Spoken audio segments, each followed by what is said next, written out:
My name is Mary Ellen Schneider, and I'm the Fine Arts Department Chair at St. Ignatius.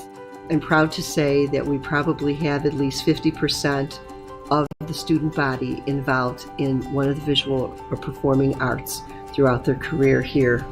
It's important for the students to be involved in the arts here because they learn something that they can enjoy for a lifetime. There's no cap on how old you can be to be a musician or a visual artist and create. Our talented students are very creative. Beautiful things are displayed around the school. They also get very excited about productions and concerts, performing for others. And there's so many options for you and so much for you to have fun with. I love being department chair because it's exciting to be able to lead a group of other artists and to see them be able to be involved in the arts. Sometimes at the high school level, it becomes very selective. We have so many things here that are inclusive of students at all levels.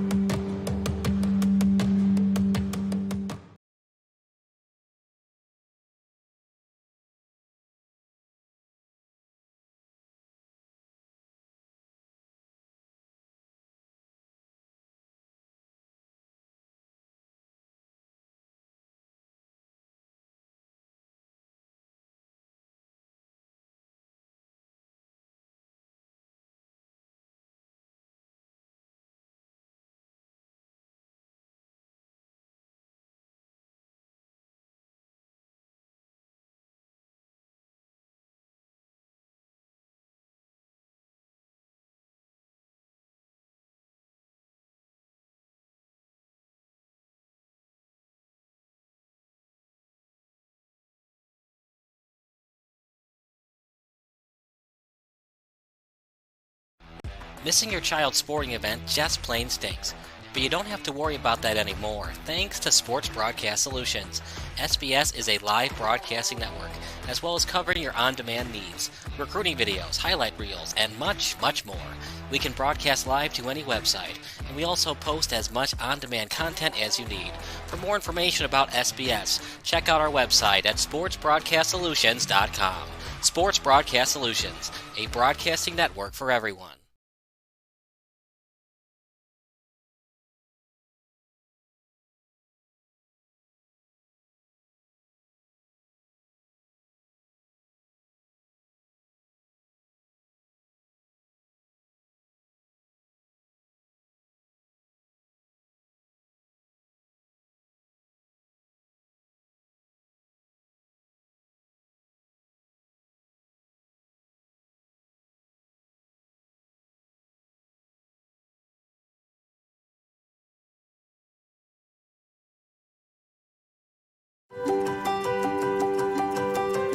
My name is Patrick Winter, and I'm the chair of the Religious Studies Department at St. Ignatius College Prep. This is the department where we take the academic discipline of theology and we engage our students in questions about God, about meaning, about purpose. I think of us as kind of a worldview department. And what we do is we take the students who come in, we meet them where they are, but then we try to take them somewhere else, somewhere new.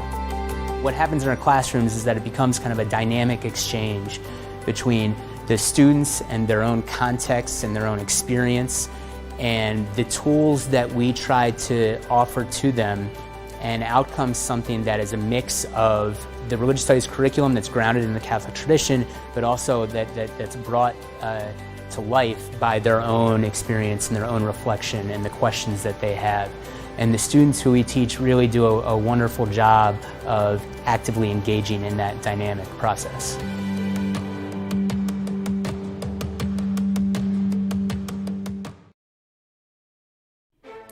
Sports Broadcast Solutions is a broadcasting network for everyone. For those of you that just want raw footage of your sporting event, but no play-by-play or color commentary, you just need us to live stream video from the event over the internet. We will live stream your event on YouTube on our Sports Broadcast Solutions channel. In addition, We also have a dedicated channel on YouTube for live streaming at SBS Livestream. And if you need multiple channels, we can utilize Facebook Livestream and Instagram Live on our channel as well. Options include commercials from your sponsors, professional scoreboard graphics are still available, and of course, yes, pre- and post-game interviews are available as an option if you want. We've been working really hard this whole summer and stuff. Whatever your sports broadcast needs, we are at sportsbroadcastsolutions.com. Check us out and become part of the digital sporting world.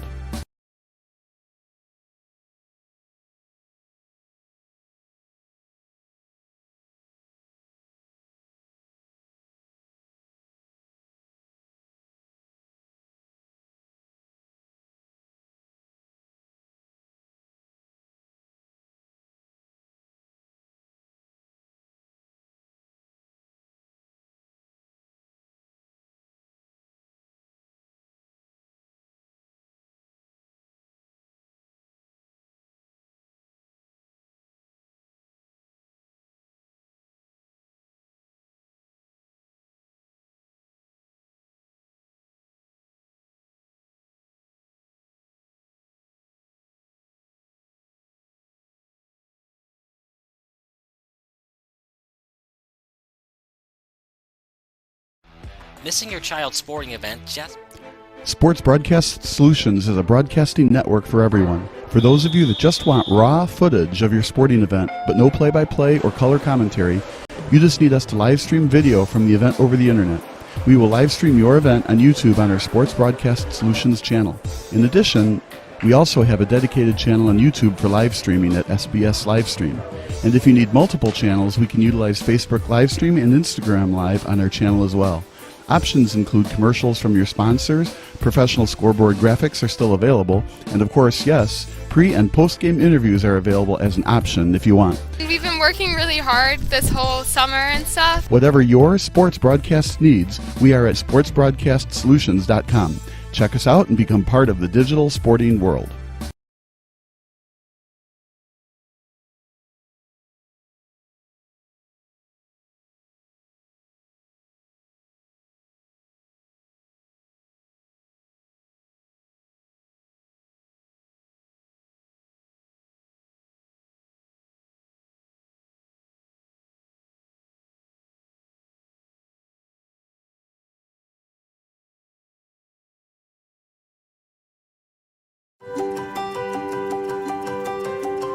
My name is Mary Ellen Schneider, and I'm the Fine Arts Department Chair at St. Ignatius.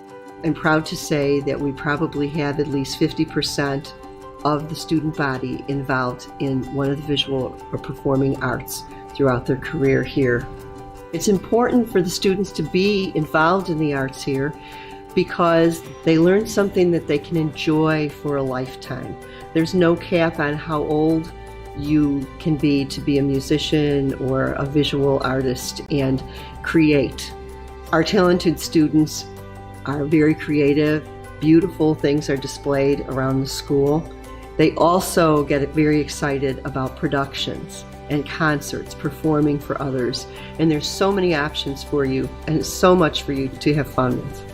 I love being department chair because it's exciting to be able to lead a group of other artists and to see them be able to be involved in the arts. Sometimes at the high school level, it becomes very selective. We have so many things here that are inclusive of students at all levels.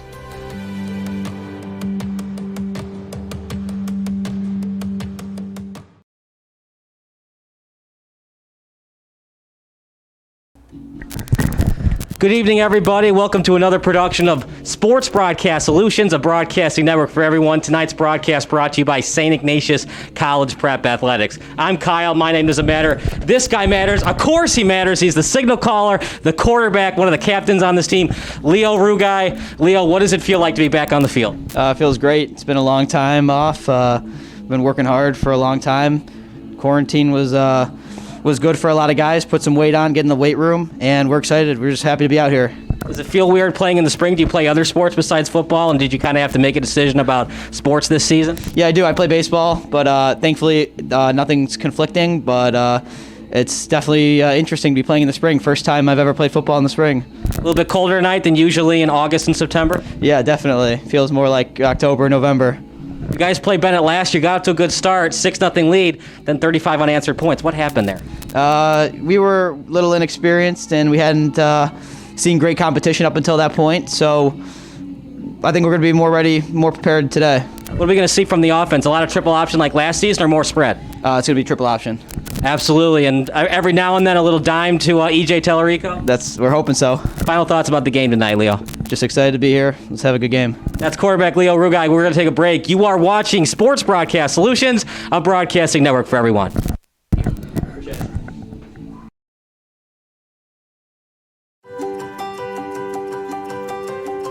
My name is Mary Ellen Schneider, and I'm the Fine Arts Department Chair at St. Ignatius. I'm proud to say that we probably have at least 50% of the student body involved in one of the visual or performing arts throughout their career here. It's important for the students to be involved in the arts here because they learn something that they can enjoy for a lifetime. There's no cap on how old you can be to be a musician or a visual artist and create. Our talented students are very creative. Beautiful things are displayed around the school. They also get very excited about productions and concerts, performing for others. And there's so many options for you and so much for you to have fun with. I love being department chair because it's exciting to be able to lead a group of other artists and to see them be able to be involved in the arts. Sometimes at the high school level, it becomes very selective. We have so many things here that are inclusive of students at all levels.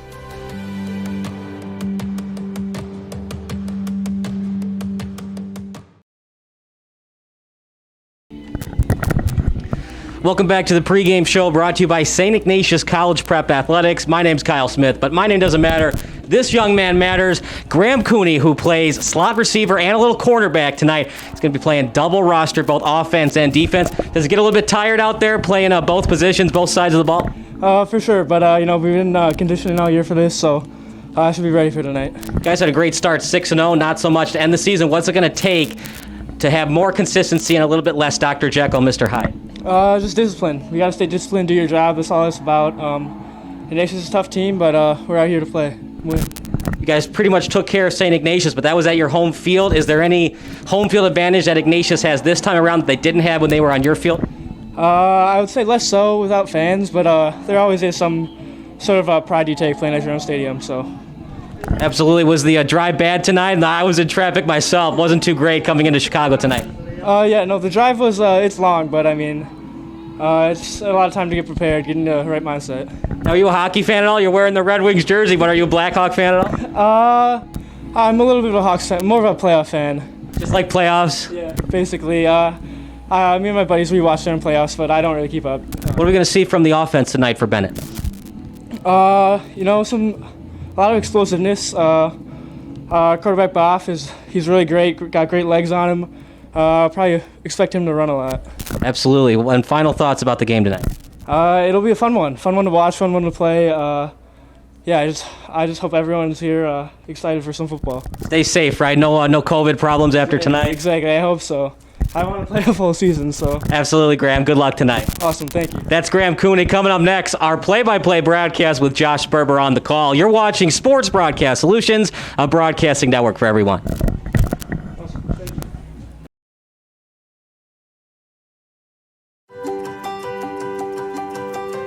My name is Patrick Winter, and I'm the chair of the Religious Studies Department at St. Ignatius College Prep. This is the department where we take the academic discipline of theology and we engage our students in questions about God, about meaning, about purpose. I think of us as kind of a worldview department. And what we do is we take the students who come in, we meet them where they are, but then we try to take them somewhere else, somewhere new. What happens in our classrooms is that it becomes kind of a dynamic exchange between the students and their own context and their own experience and the tools that we try to offer to them and out comes something that is a mix of the religious studies curriculum that's grounded in the Catholic tradition, but also that's brought to life by their own experience and their own reflection and the questions that they have. And the students who we teach really do a wonderful job of actively engaging in that dynamic process.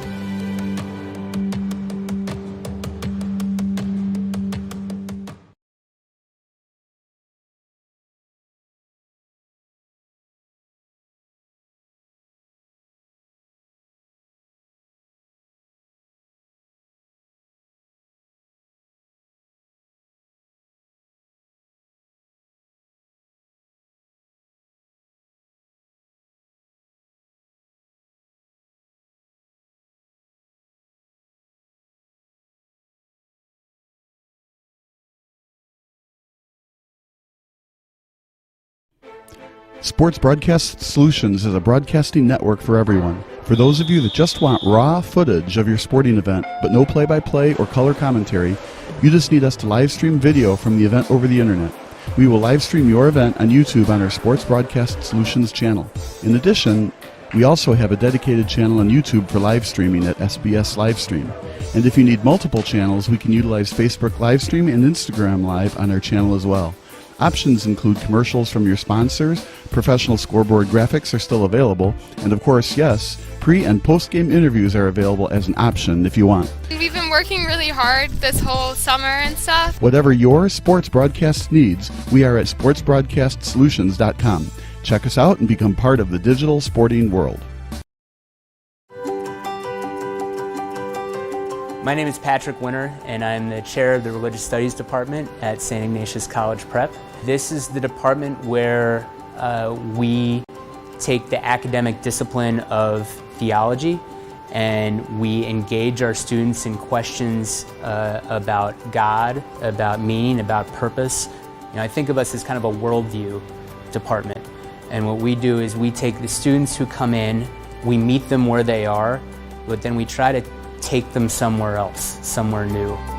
What happens in our classrooms is that it becomes kind of a dynamic exchange between the students and their own context and their own experience and the tools that we try to offer to them, and out comes something that is a mix of the religious studies curriculum that's grounded in the Catholic tradition, but also that's brought to life by their own experience and their own reflection and the questions that they have. And the students who we teach really do a wonderful job of actively engaging in that dynamic process.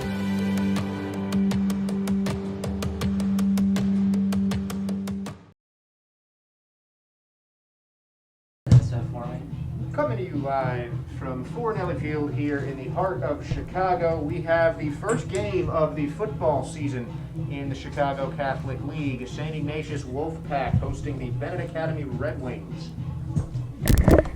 Test 4, test 5, test 8, test 9.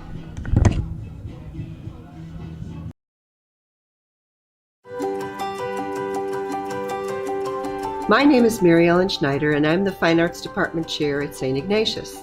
I'm proud to say that we probably have at least 50% of the student body involved in one of the visual or performing arts throughout their career here. It's important for the students to be involved in the arts here because they learn something that they can enjoy for a lifetime. There's no cap on how old you can be to be a musician or a visual artist and create. Our talented students are very creative. Beautiful things are displayed around the school. They also get very excited about productions and concerts, performing for others. And there's so many options for you and so much for you to have fun with. I love being department chair because it's exciting to be able to lead a group of other artists and to see them be able to be involved in the arts. Sometimes at the high school level, it becomes very selective. We have so many things here that are inclusive of students at all levels.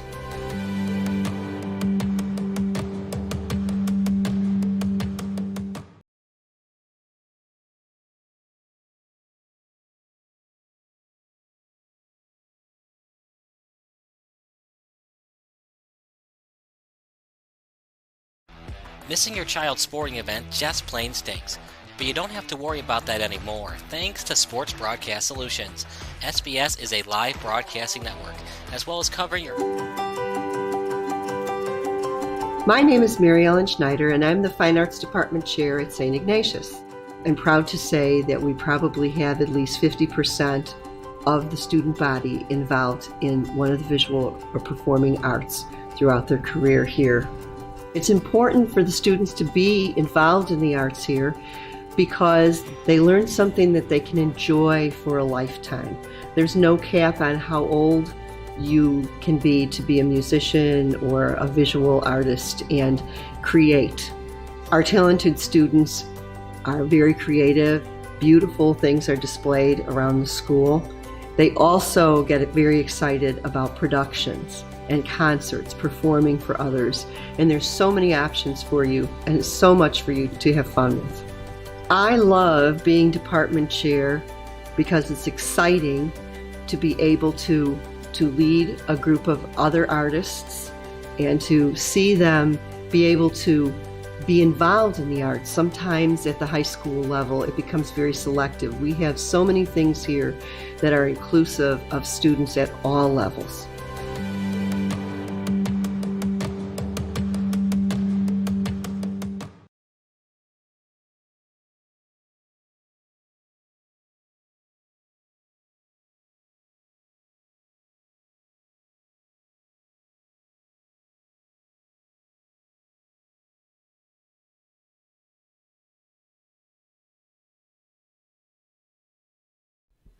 Sports Broadcast Solutions is a broadcasting network for everyone. Instead of spending hundreds or thousands with all these college recruiting sites, let us put together your college highlight reel. For just a fraction of your potential college scholarship and significantly less than these recruiting services, we got this. In addition, we put together highlight reels for teams, including high school, your club team, or travel team. My teammate gave me a great pass, and I just took it. The other team slashed me, took the opportunity, saw where the goalie was weak, and I just shot it there.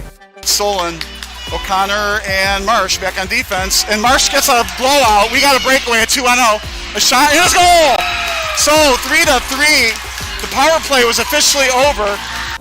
Whatever your sports broadcast needs, check us out at sportsbroadcastsolutions.com. Check us out and become part of the digital world.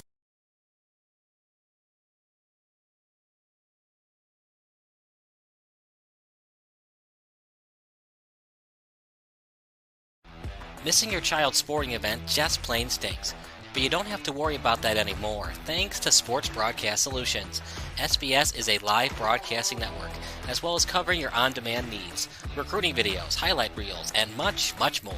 We can broadcast live to any website, and we also post as much on-demand content as you need. For more information about SBS, check out our website at sportsbroadcastsolutions.com. Sports Broadcast Solutions, a broadcasting network for everyone.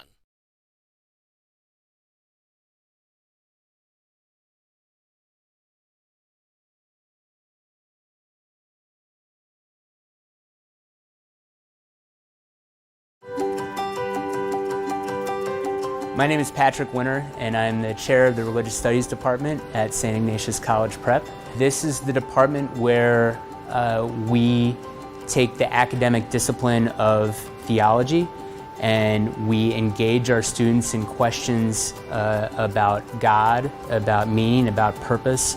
You know, I think of us as kind of a worldview department. And what we do is we take the students who come in, we meet them where they are, but then we try to take them somewhere else, somewhere new. What happens in our classrooms is that it becomes kind of a dynamic exchange between the students and their own context and their own experience and the tools that we try to offer to them, and out comes something that is a mix of the religious studies curriculum that's grounded in the Catholic tradition, but also that's brought to life by their own experience and their own reflection and the questions that they have.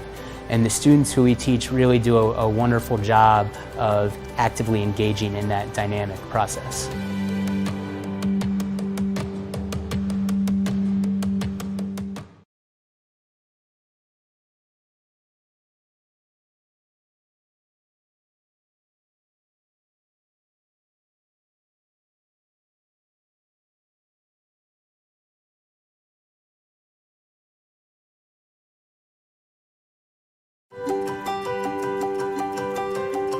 My name is Mary Ellen Schneider, and I'm the Fine Arts Department Chair at St. Ignatius.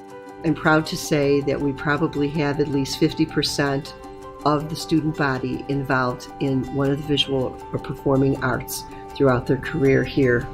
It's important for the students to be involved in the arts here because they learn something that they can enjoy for a lifetime. There's no cap on how old you can be to be a musician or a visual artist and create. Our talented students are very creative. Beautiful things are displayed around the school. They also get very excited about productions and concerts, performing for others. And there's so many options for you and so much for you to have fun with. I love being department chair because it's exciting to be able to lead a group of other artists and to see them be able to be involved in the arts. Sometimes at the high school level, it becomes very selective. We have so many things here that are inclusive of students at all levels.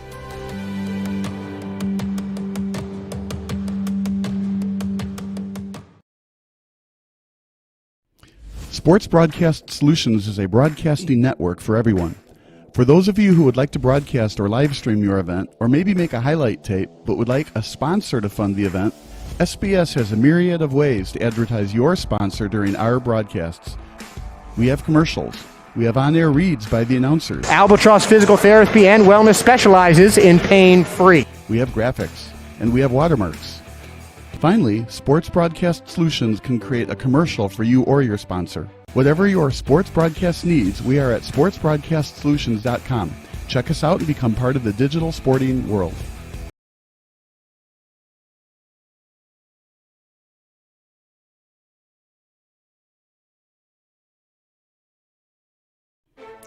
Sports Broadcast Solutions is a broadcasting network for everyone. For those of you that just want raw footage of your sporting event, but no play-by-play or color commentary, you just need us to live stream video from the event over the internet.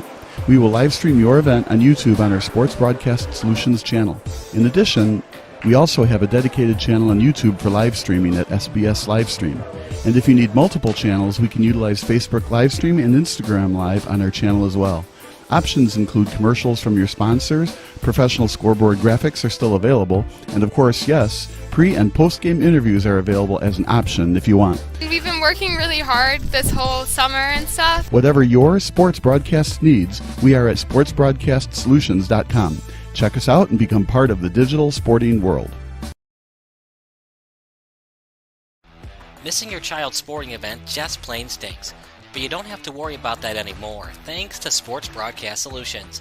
SBS is a live broadcasting network, as well as covering your on-demand needs, recruiting videos, highlight reels, and much, much more. We can broadcast live to any website, and we also post as much on-demand content as you need. For more information about SBS, check out our website at sportsbroadcastsolutions.com. Sports Broadcast Solutions, a broadcasting network for everyone.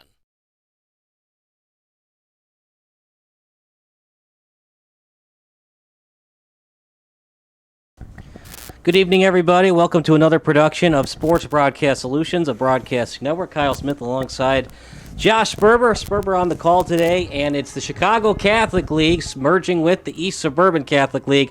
It's the Wolfpack against Benet, and Josh, should be a good one. It is a lot warmer than it was last night.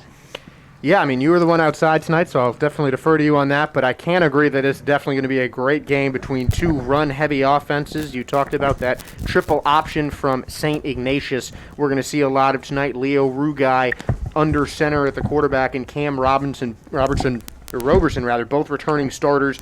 Both guys who averaged around 5 yards per carry last season for St. Ignatius. And for the visitors in Benet, they have some guys coming out of the slot, another run-heavy offense, and it's going to be Nick Johnson carrying the load, I think, on offense, because Nick Boffia, their senior quarterback, is in his first year as a starter under center. Just 3 passes thrown last season. Of course, the only completion was for a 55-yard touchdown. Excited to see what he has in store for us tonight.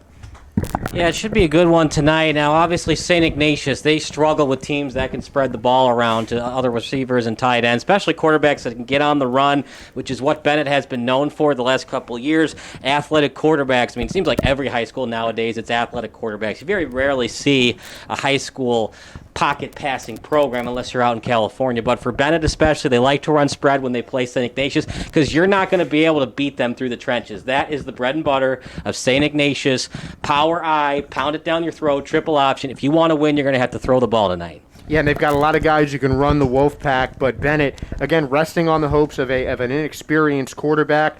A guy I want to keep my eye on is Augie Mazza, the wide receiver. Their leading receiver from last year, 13 receptions for 230 yards in 2019. And it's weird saying last year without a season in 2020, but this still being the 2020 school year. We're just happy to have some football playing in March. Absolutely, and the fact that we're still having football with the pandemic still very much in effect. Now, people are getting vaccinated every day, even in the state of Illinois. Illinois was a little bit late to the party, which is why it took so long to have high school football in the state this year. But it is great to see the kids out there playing football with 20% capacity. No away fans today, so we do appreciate all the Benet fans that are watching tonight. Unfortunately, though, because of the pandemic, it's only 6 games, no state tournament, and only 6 games, not even a conference tournament either. It's got to be disappointing for some of these seniors to not get the full compliments of their final football season in high school, but I think that might just make them play even harder. You know, this is any one of these games could be their last one on the field, something that I was saying when I was covering high school football in Indiana in the fall. You know, you really never know what's going to happen if there's a COVID problem on the team, and I think it's just going to make the seniors play that much harder. Absolutely. So me and Josh are going to take a break. The public address announcer, as you can hear him through the rafters, and when he's done after the national anthem, we'll be right back. You are watching Sports Broadcast Solutions, a broadcasting network for everyone. Both are members of the IHSA, the East Suburban Catholic Conference, and the Chicago Catholic League, and are committed to ensure the highest possible standards in this contest. The athletes are friendly rivals, yet members of the opposing team. Their participation reflects the essence of interscholastic athletics, that is, to play hard but fair. The officials for tonight's game are responsible for administering the rules of the game. Their experience and integrity qualify them for this important responsibility. We encourage you to demonstrate good sportsmanship throughout the contest, no matter what your personal feelings or loyalties may be. Our head referee tonight is Kevin Tucker, the umpire Mike Jagalowski, linesman Nick Ippolito, line judge Drew Morrison, and the back judge Dennis Tucker.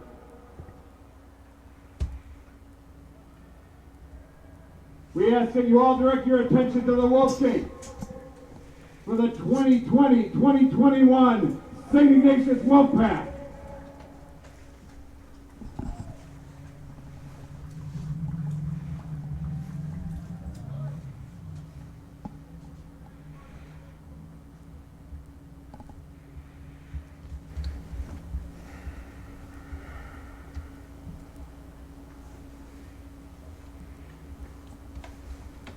For tonight's pregame, we'd like to welcome the St. Ignatius Competitive Dance Team seniors for their years of service and hard work.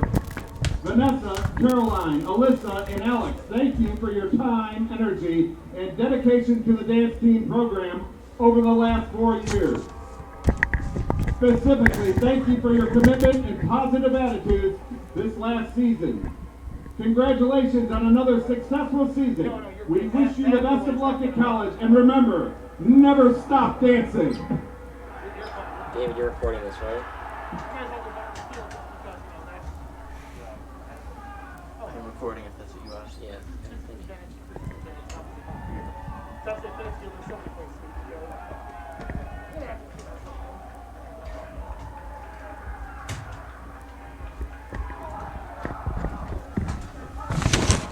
We ask that you all rise, and gentlemen, remove your hats for tonight's invocation led by our own Father Brian Tabor.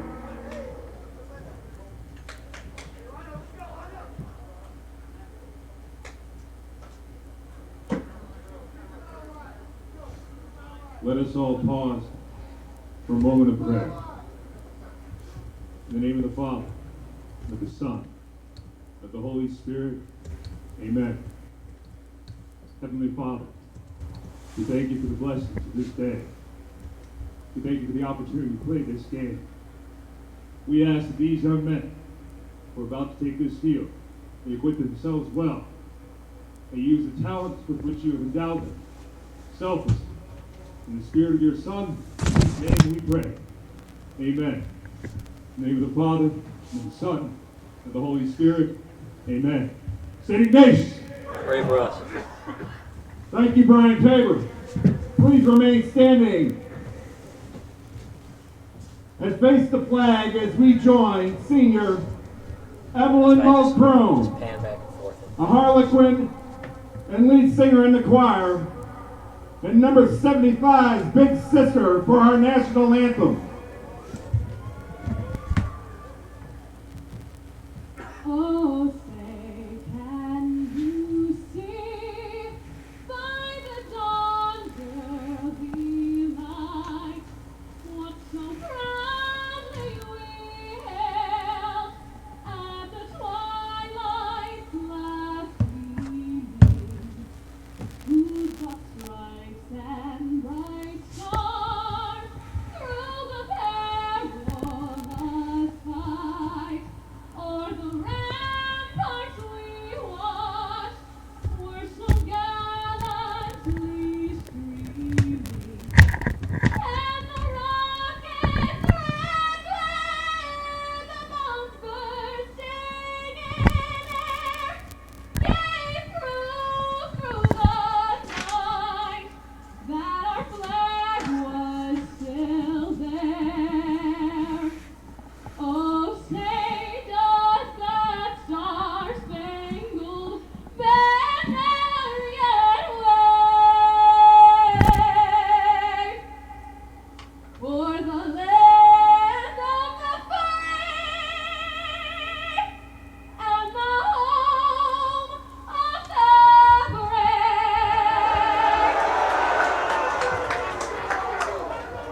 Thank you, Evelyn Mulcrone.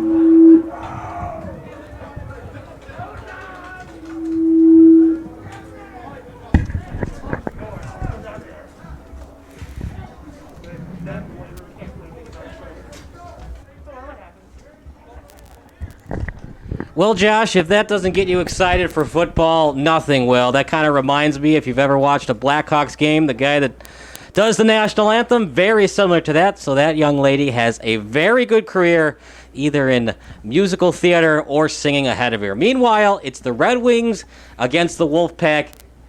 You could go either way with this, Josh. I'm going to pick the Wolfpack 21-14. What's your pick before we start this game? I am also going to pick the Wolfpack coming off of that big win from them last year. I think it might be a bit more lopsided than that. I'm going to go 28-7. For the Wolfpack? For the Wolfpack. Wow. I think it's a new quarterback for Benet. I think he might have some struggling time coming ahead on this Wolfpack defense. Absolutely, and also the fact that they're on the road. It's a long drive from Lisle to Chicago. And as I found out today, and I've known before, Friday traffic into the city, not always the greatest. But not just that, just like you said, a new quarterback. This is a tough Wolfpack team. I've seen them many times. You have to earn it to beat them. You have to beat them through the trenches. You have to do play action. And if you don't have confidence in your quarterback and you want to try to run it down their throats, this just isn't the team to do that. You've got to have consistency with your tight ends and wide receivers. Yeah, I mean, this is honestly just a very difficult time to be debuting as a starter in high school football game. Last year, Bafia had 9 carries and 3 pass attempts in 2019. So, I mean, it's been a while since anyone has been on a field, but to have your first start in a time like this, it can't be easy. I know there are a lot of people that are struggling right now through this pandemic and have been, unfortunately, for the past year. So a huge undertaking like this in an environment that normally would be packed here in St. Ignatius, it can't be easy. No, it certainly can. In fact, because of the pandemic, usually they do have the bleachers out in the south end zone. They don't have that this year because, well, west end zone. But they don't have them this year because of the pandemic. They did the best they could to have indoor dining or whatever they wanted to do for the fall season without sports, trying to make it up for the kids with fall banquets, whatever. The problem with that is the pandemic was still in effect, so the parents couldn't attend that either. So they would have outdoor banquets live streamed. I mean, it's such a weird thing, 2020 going into 2021, but it looks like things are getting better, Josh. We got 20% capacity, and we're allowed to play some football tonight. Yeah, I mean, that's the bottom line. You know, the kids are getting on the field, and we got football. It might be in March, but, I mean, they're talking a lot about March Madness right now. Maybe this qualifies. You know, I love basketball, but I also love football. Let's have college basketball and high school football. What better way to have March Madness than that? I can't think of any better one, Kyle. Now, did you pick Ohio State? Because if you did in your bracket, you didn't do so well today. I don't want to say on a live stream how far they are in my bracket, but they're not the champion. I'll tell you that. But yeah, my bracket is utterly obliterated. So for the people watching who also had Ohio State in their Final Four or beyond, you had them in the Final Four? Oh, I did. Yeah. Oh man, you blew that one. I did. Should have gone with my gut and just always pick Ohio State to lose. Except the one year when they had Mike Conley and Greg Oden, yeah. Yeah, Greg Oden. I picked against them that year, too. But even so, if you remember, they almost lost in overtime to Xavier that year. Yeah. I think it was in the round of 32. So even when you pick Ohio State, they still almost break your heart. Meanwhile, kickoff coming, and it's going to be the place kicker, Will Benish. And Josh, it's your show, so have a good one.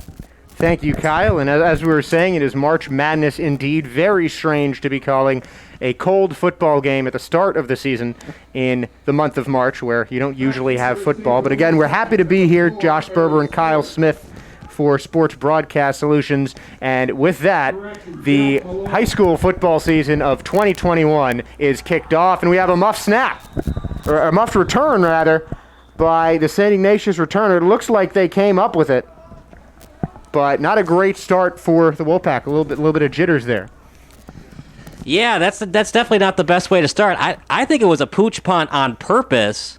And, you know, you don't expect that to start off the game, but anything's possible in the game of football. We saw in the Super Bowl, Sean Payton, the Craftsman, did that onside kick, so you always got to be ready.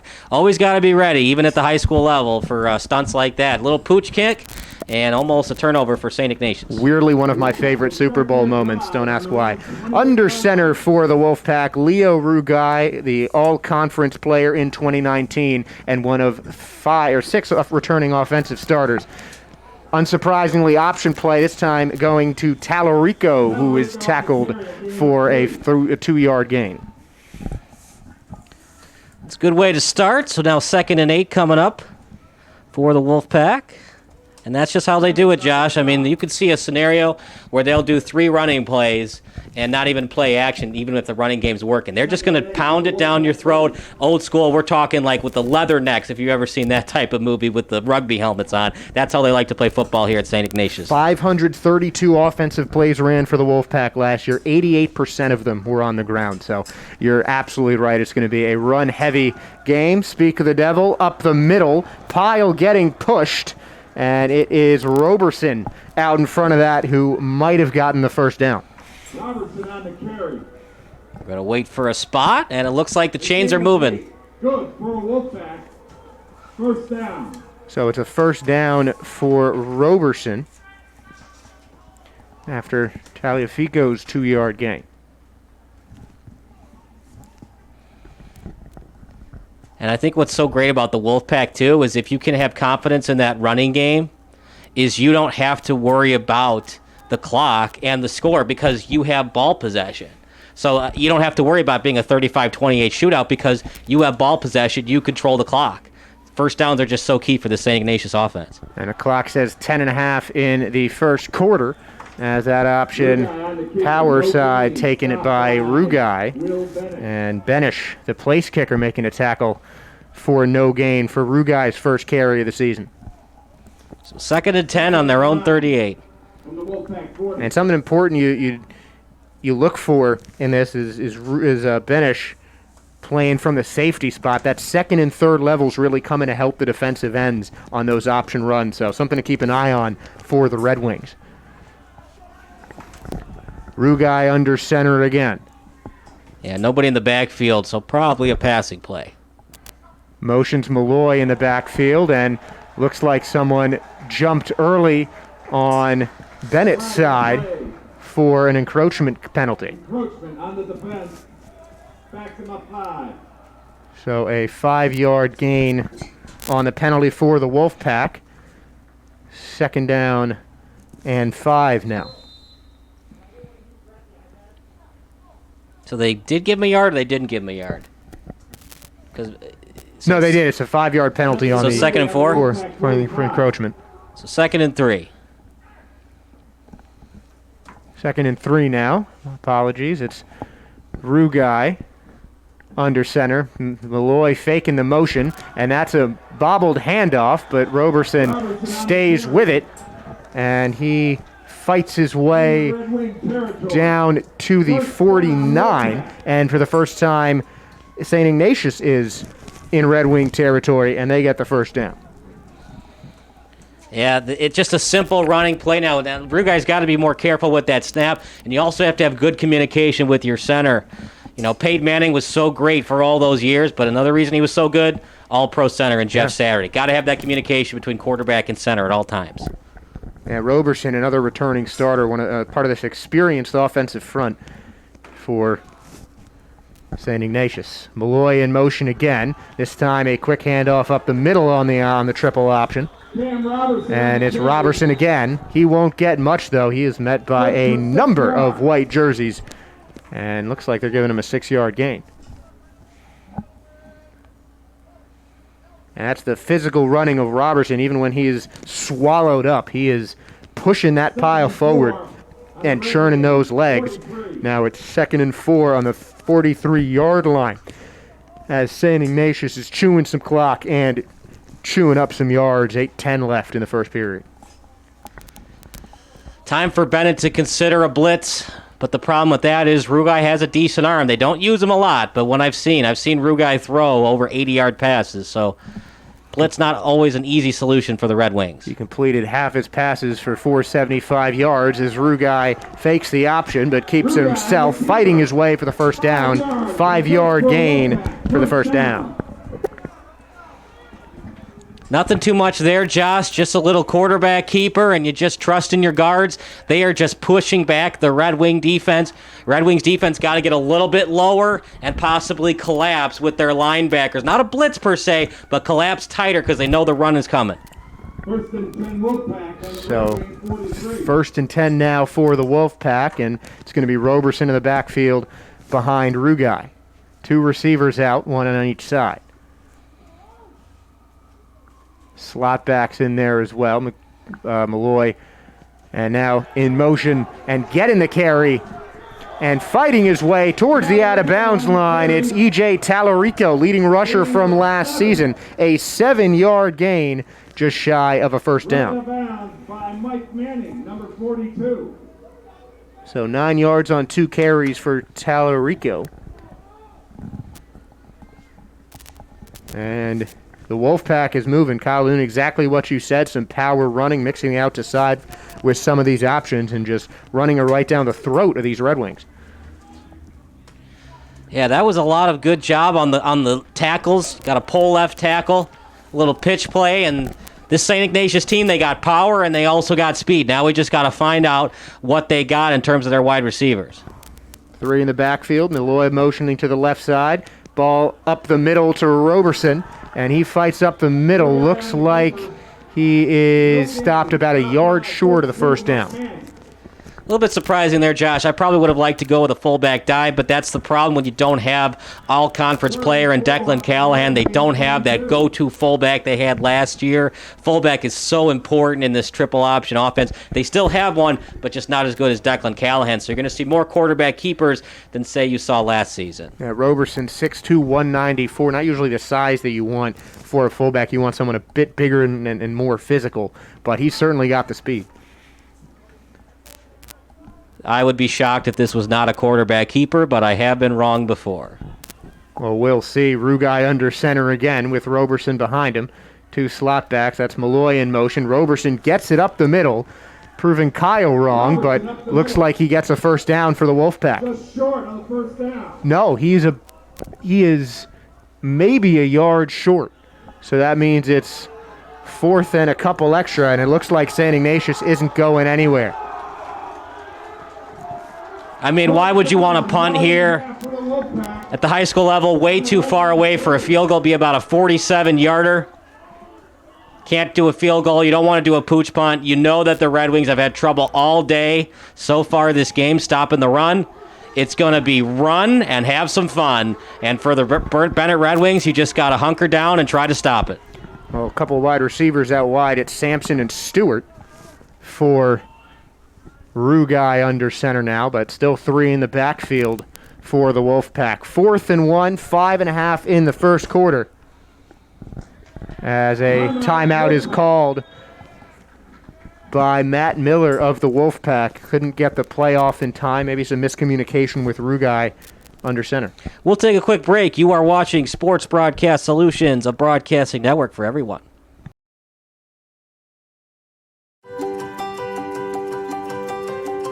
My name is Mary Ellen Schneider, and I'm the Fine Arts Department Chair at St. Ignatius. I'm proud to say that we probably have at least 50% of the student body involved in one of the visual or performing arts throughout their career here. It's important for the students to be involved in the arts here because they learn something that they can enjoy for a lifetime.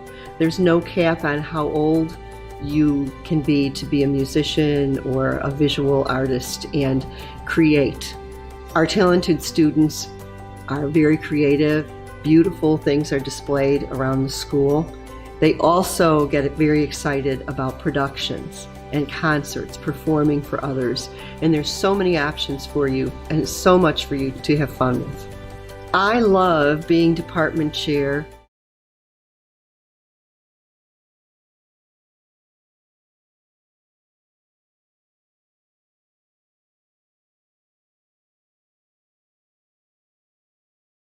Like similar personnel, just one fewer wide receiver on the left side. It's Stewart split out to the right in motion, but keeping it is Rugai, and he's going to get there. Leo Rugai coming up huge on 4th down and getting the first for St. Ignatius. Mikey Malik on the tackle. Wow. Leo Rugai, reason why one of the captain of his team. He can pass the ball, sure, but he is not afraid of lowering the shoulder and getting the first down. And this just does not work well for Benet because St. Ignatius, they don't care if it's a 14-7 game. They love to run the ball. Bennett's got to find a way to stop this. That's 5:07 left in the first. Rugai now 3 carries for 12 yards on this game, and a big first down there, knocking on the door of the red zone or the Wolfpack. And Rugai gives it to Roberson. Going up the middle, gaining about 5. Over the left side, stop by number 50, Joey Infante. Good for 2, 2nd and 8. Scratch, that's a 2-yard game. But Robertson, 23 yards on 6 carries now. He's really been the bell cow so far tonight. As you would expect, one of the upperclassmen leaders of this St. Ignatius team is Cameron Roberson. Plays a little linebacker, plays a little fullback. Big boy at 6'2". You gotta love a nice big running back and certainly a physical downhill rusher. You don't see him breaking out to the sides a lot. He's the guy that you want hurting him up the middle.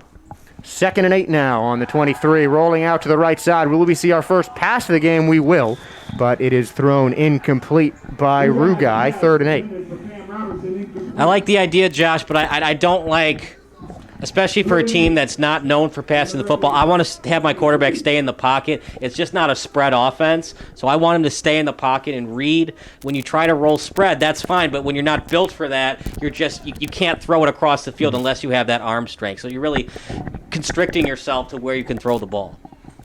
And honestly, with all the running plays that we've seen, I would have liked a play action to start it off, maybe to throw off Benet a little bit, but no dice. 3rd and 8, 4 minutes remaining in the first. We're still scoreless here at Fornelli Field. 2 receivers, 2 slot backs, and a running back behind Rugai. And one of the And with a little trick play there, Malloy gets it, and he's knocked down for a loss.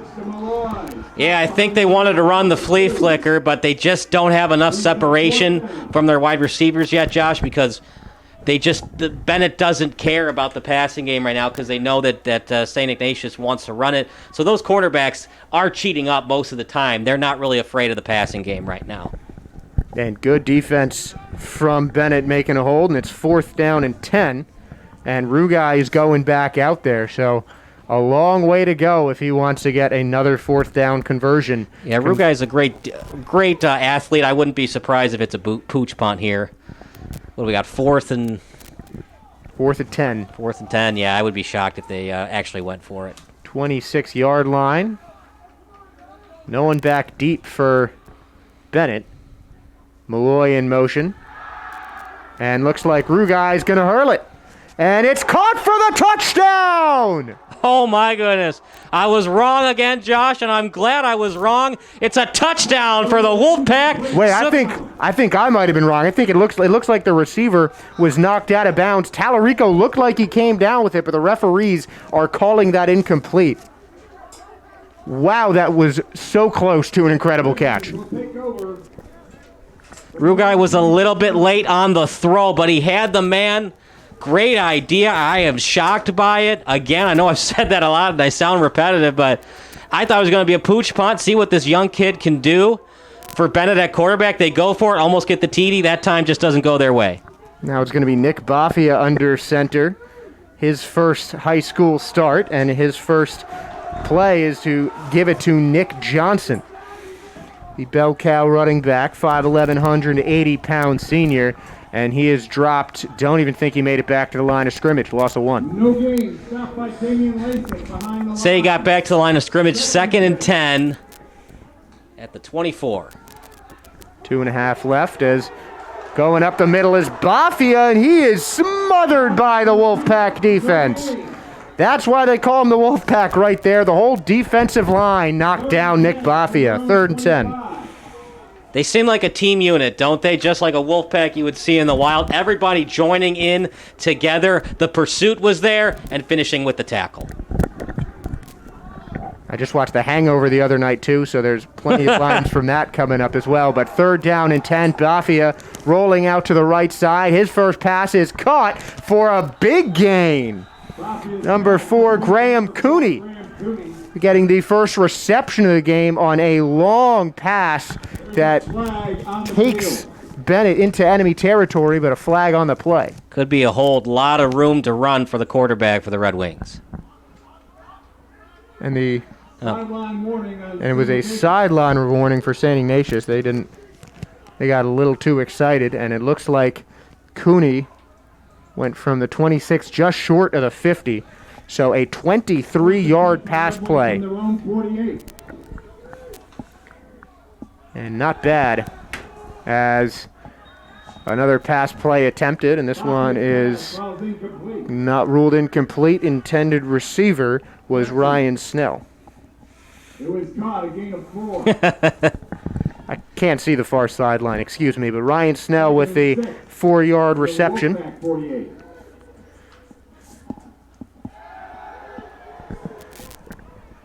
And that one is caught, a bit longer of a game. And Augie Maza getting his first reception of the contest. 3-yard reception. And we are in enemy territory now. 3rd down and 3 on the 44-yard line. As Nick Bafia, 3 for 3 so far in his high school starting career. Offside on the Wolfpack. Can't have that. Can't have that. I know it's early. I know it's weird playing football in March, but you got to know in the back of your head, 3rd and short, they're going to try to draw you offside with that hot count every time. And they did. Bafia moving up to the 39-yard line now, as Benet clearly trying to win this one through the air, and Bafia 3 for 3 for 30 yards so far on the night. 4 receivers, and Johnson to the right side of Bafia. It's Johnson getting the fake. Bafia takes the option, goes up the middle, is knocked down, And a nice hit by Jack Clisham. And Bafia getting a short gain. Clock still running. We're at 48 seconds. So Bafia's second carry of the night goes for 6 yards. And after 2 no-gain runs, Benet is moving. Bafia keeping again. Going out to the right side. St. Ignatius wants a hold, and a flag is thrown. So I think the referees heard him. Looks like that one's coming back. I've been wrong 3 times tonight, so I'm just going to let the officials call it. And a hold is what it is, 5 yards back and 10 yards back, rather. It's been a while since I've watched football, and second down and 13 now.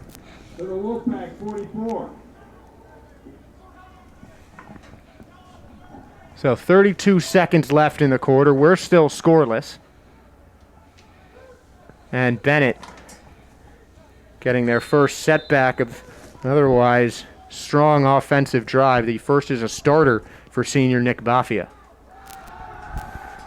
Bafia rolls to the right side. He's got some room, was looking to throw. Instead, he'll keep it, and he's tackled in the middle. A 6-yard gain, moving the Red Wings back to the 38-yard line.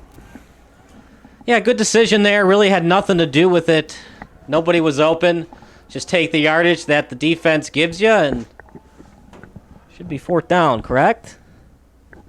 And it looks like it's going to be second, and that will... third down, rather, but that will do it for the first quarter. Benet not running a play, letting the clock run out, but we are scoreless in a nice game of some smash-mouth football. It's great to have football in March, but we'll be right back on the Sports Broadcast Solutions YouTube channel, a network for everyone.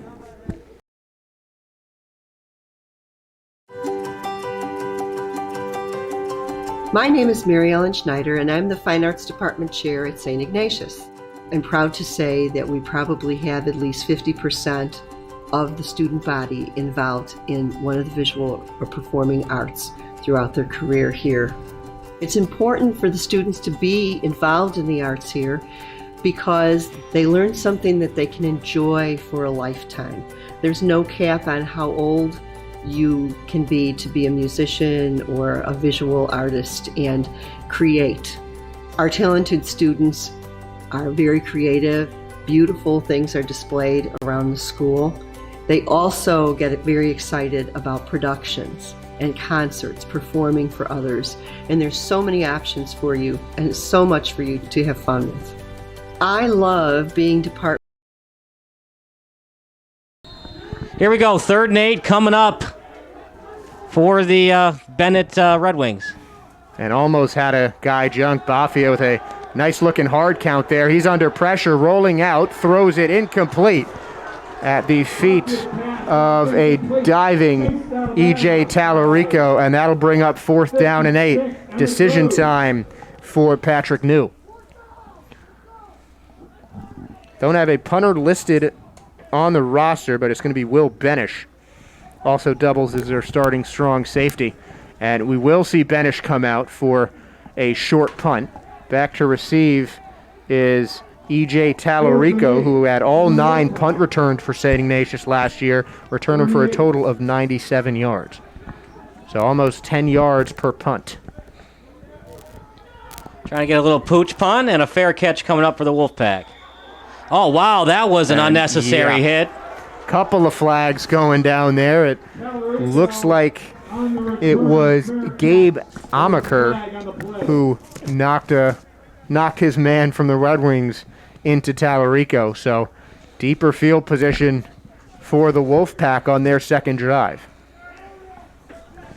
Yeah, not too sure what was happening with Benet on that play. You knew it was going to be a pooch punt regardless. It's either going to be a fair catch, a ball that goes out of bounds, or a ball in the end zone. You just got to be more under control. And I get that first game. I'm going to keep saying this all night. It's weird playing football in March when you're not used to it, at least for games that count.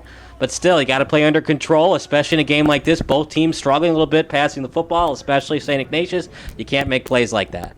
You don't usually start off the season when you're cold. And let's not forget, this is the first time these guys are hitting other teams' jerseys in a year and a half, Kyle. It's been really weird during this pandemic. It's an odd time.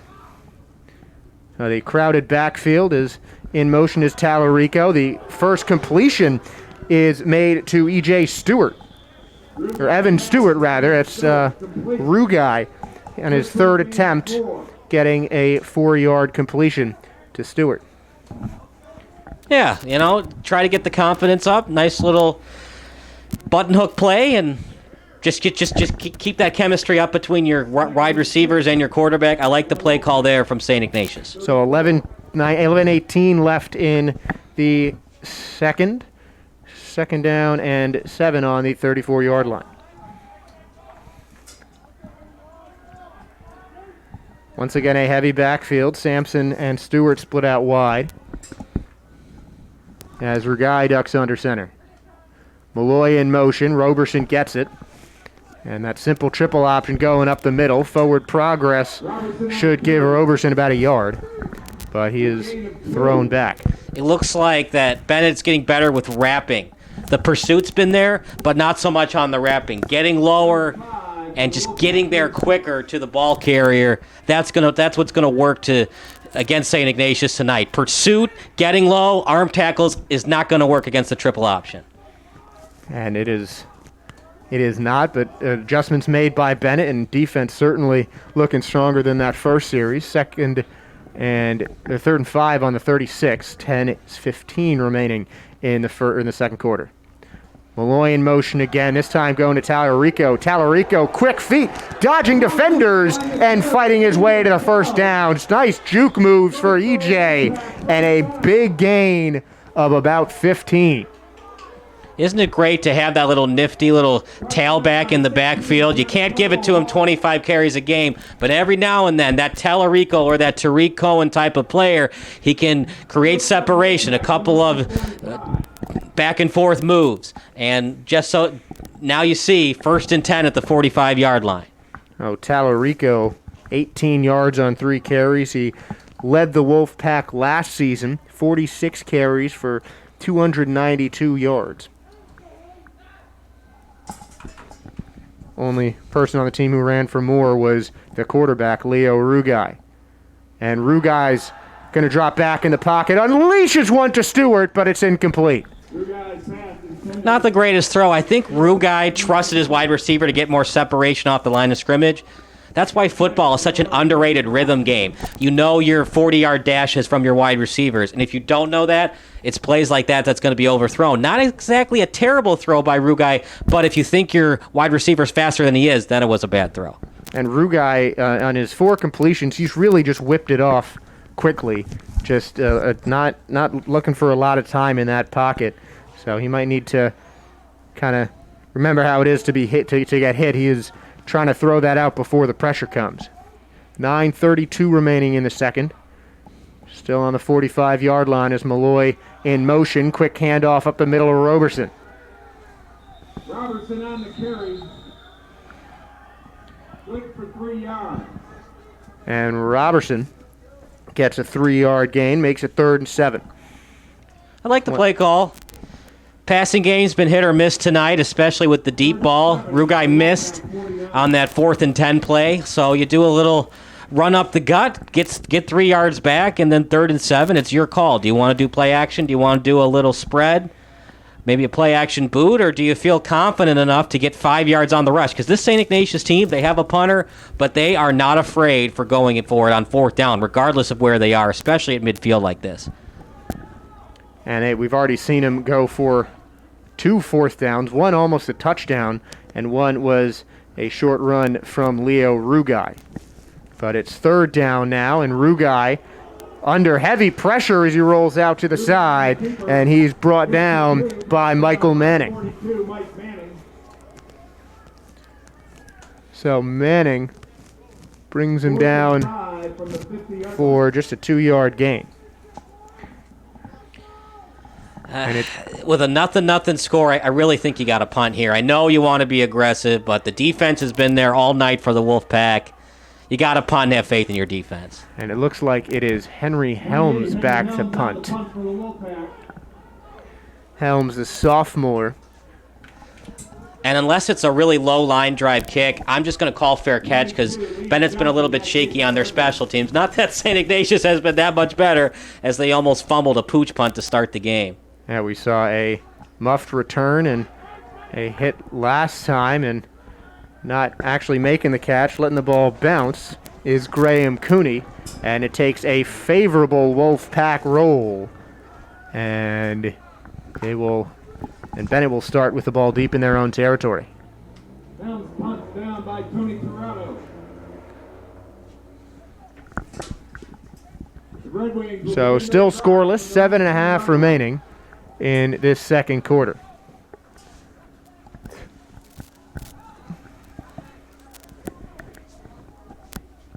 For Bennett, I think you just have to go with the passing game to start off this drive, even if it's incomplete, because St. Ignatius is built both sides of the ball with the running game.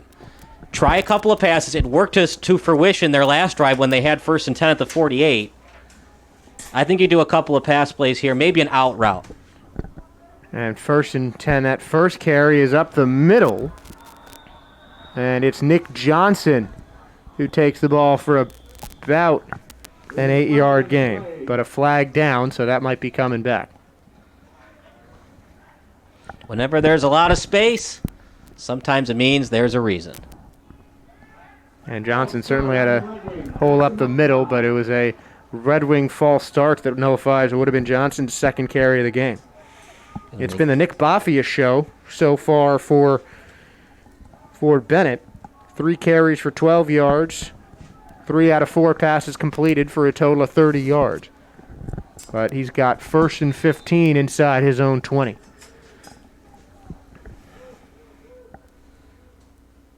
Bafia takes the snap, and Johnson is tackled in the backfield. Johnson on the carry again. So 2 carries for the senior, and he hasn't gained too many positive yards. 0 yards on each carry, and it is 2nd and 15 at the 7-minute mark of the second quarter. Wouldn't that be something if this was one of those 3-0 or it ends on a safety type of games? I don't think it's going to be like that. Somebody's bound to score. We saw the Wolfpack almost get a touchdown on 4th down, but this is run and gun. So if you like old-fashioned running the football, you're in for a treat tonight. Hey, I'm all about it. Nice pass in the flat, caught by Johnson. He is knocked out of bounds for a short gain. And it was Jack Malloy who made the tackle. It's going to bring up 3rd down as the clock stops at 6:42. I'm going to say a play to the tight end. Try to fake the screen pass, see if the tight end can get some separation off the line of scrimmage. Good job there with the passing play. Oh, sorry, it was a quarterback keeper. Yeah, and that was Bafia again getting his 4th carry of the game. It is close, but not enough for that 4th down. Looks like he is about a yard short. You got 3 timeouts here. I think you got to try to draw them offside, and then if you can't, then you call the timeout, then punt. So Bafia 3 straight runs of 6 yards. And we've almost seen him draw someone offsides on a hard count, but it is Benish punting as the Red Wings are just too deep in their own territory to risk it. So Benish with his 2nd punt of the night. And it's Tallarico back to receive, who's going to wave it off as this takes a favorable bounce, but no fair catch called. He ends up picking up the punt and gaining about 4 yards on his first punt return of 2021. You got to have a lot of confidence in your senior to go after that ball with 2 players from Bennett going after him like that, especially with a ball that looked like it was going to die, not at the 30 necessarily, probably around the 28. He had confidence in it, and if you have a really good special teams player who doesn't fumble the ball often, why not? I like the decision by Tellerico, but if he ever fumbles, Coach Matt Miller is going to say, I love you, Tellerico, but don't ever do that again. You're absolutely right, but definitely a good decision keeping that ball from dropping any further into Wolfpack territory as we are on just about the 35-yard line. 1st and 10, 5:45 left in the half. And up the middle to Robertson, who looked like he was going to catch a break, but instead catches that Benet defensive line. Looks like Joey Infante was there for the Red Wings. And another 2-yard gain for Cam Robertson.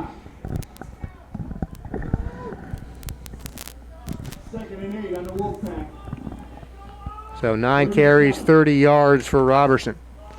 This Benet team looks a little bit small, so I don't know if they have confidence in the screen game tonight against the Red Wings, but I would try it a couple of times. You can't be afraid of it. You got to keep the defense on edge. This would be a good time for a screen. And Henry Helms out on the side closest to the broadcast booth here as the lone receiver, 4 in the backfield. And that one, a play-action fake, a little lob pass up the middle intended for Tallarico, but incomplete again. And once again, that pressure from Benet forcing Rugai to release the ball earlier than he'd like to.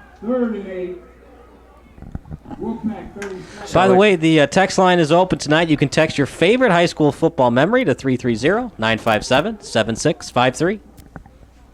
Thank you, Kyle. And we're just under 5 minutes in the quarter, 4:52, and we're on the 37-yard line, 3rd down and 8. We might see the second consecutive pass play for the first time of the night from the Wolfpack. Definitely a run-heavy team.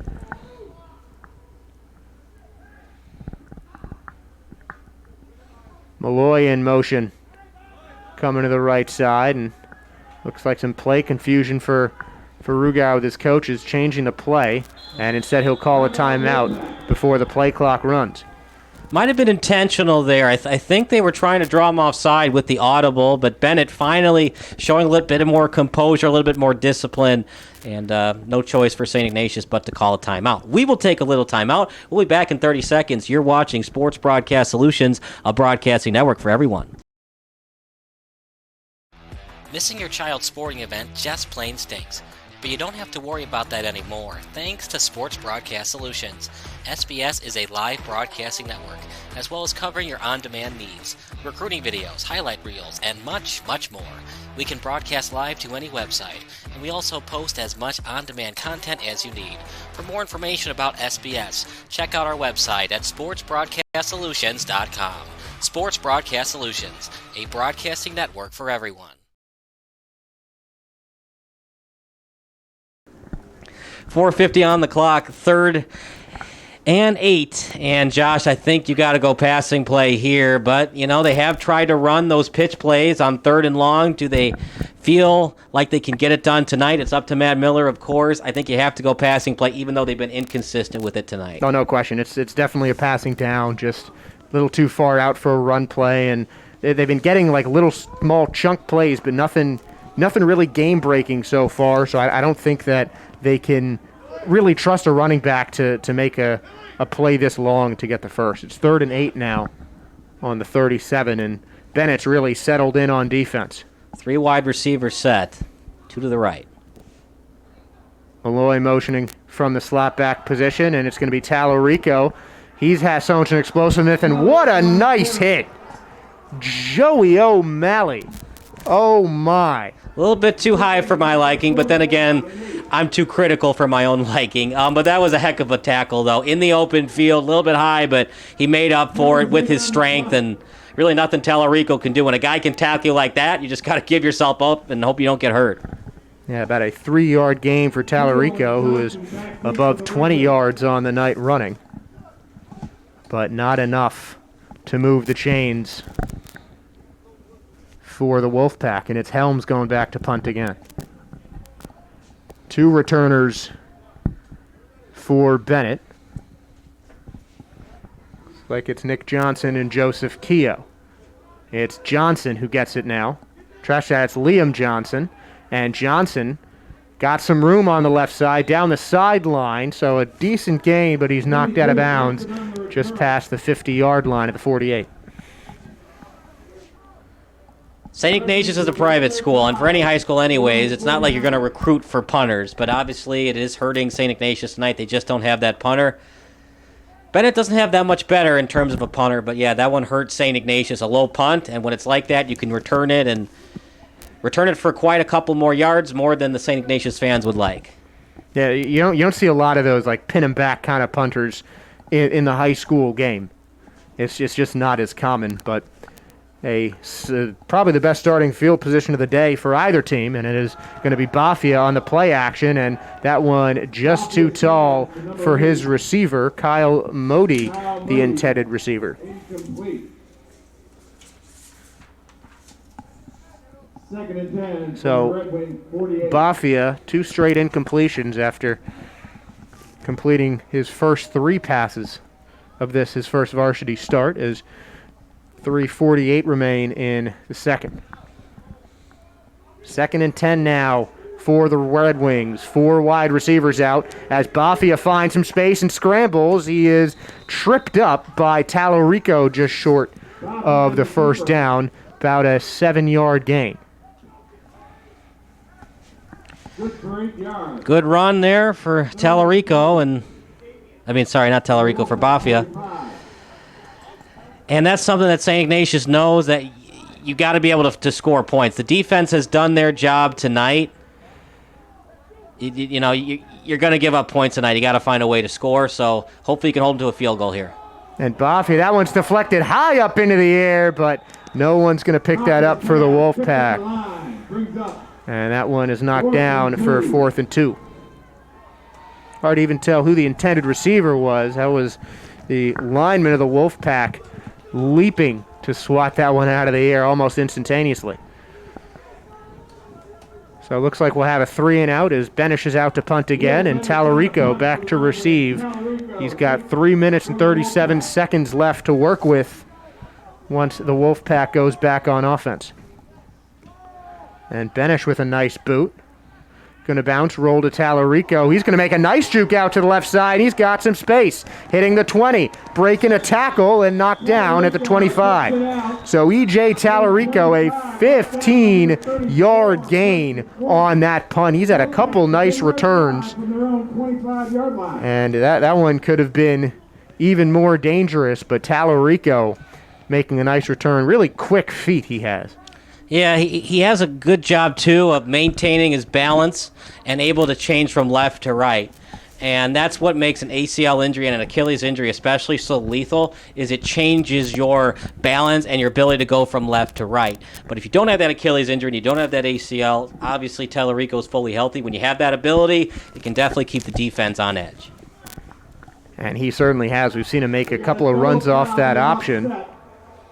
And fouls on each team, it looks like, but nothing will change. It's still 1st and 10 on the 25-yard line for Leo Rugai and the Wolfpack. 3.5 left in the first half. We still have not seen a point put on the board.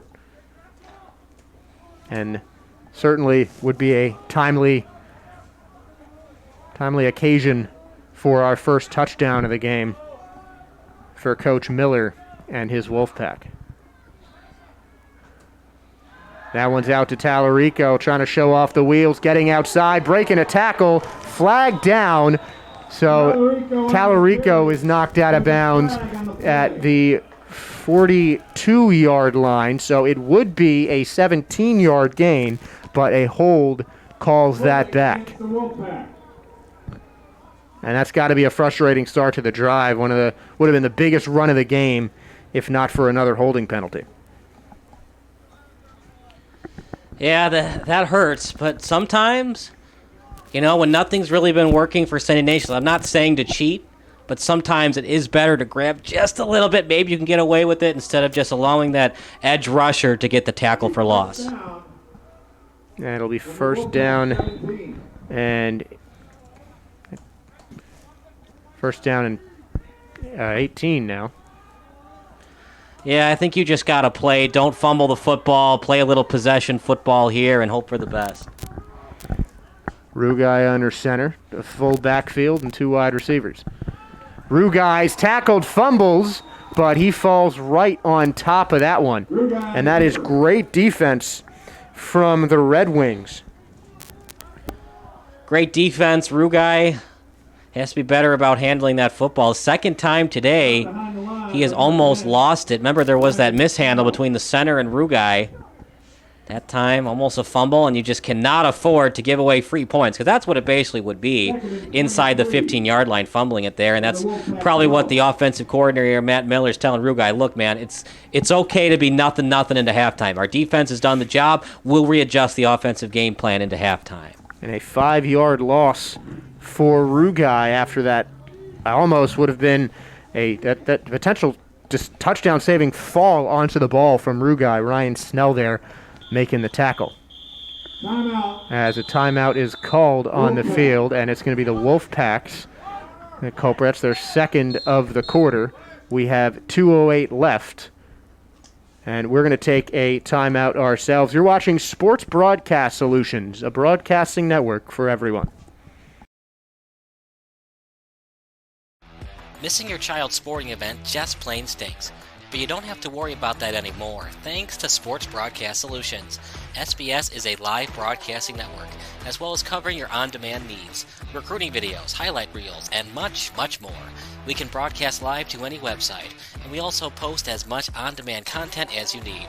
For more information about SBS, check out our website at sportsbroadcastsolutions.com. Sports Broadcast Solutions, a broadcasting network for everyone.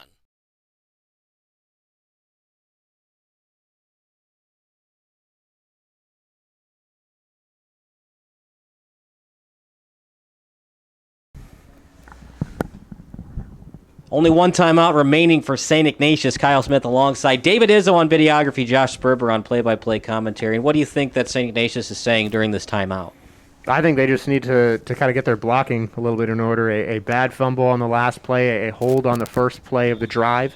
So they just need to get some guys up front and block for their runners. They're deep enough in their territory that looks like you're going to see another triple option play to try to move the ball forward, run out some clock so that Benet doesn't have too much time left to make one push for a first half touchdown. We're at 2:08 now in the second. Second down and 23 with Rugai and the Wolfpack on their own 12. Three wide receivers for the Wolfpack, most we've seen from them. And it's a run play to Robertson up the middle.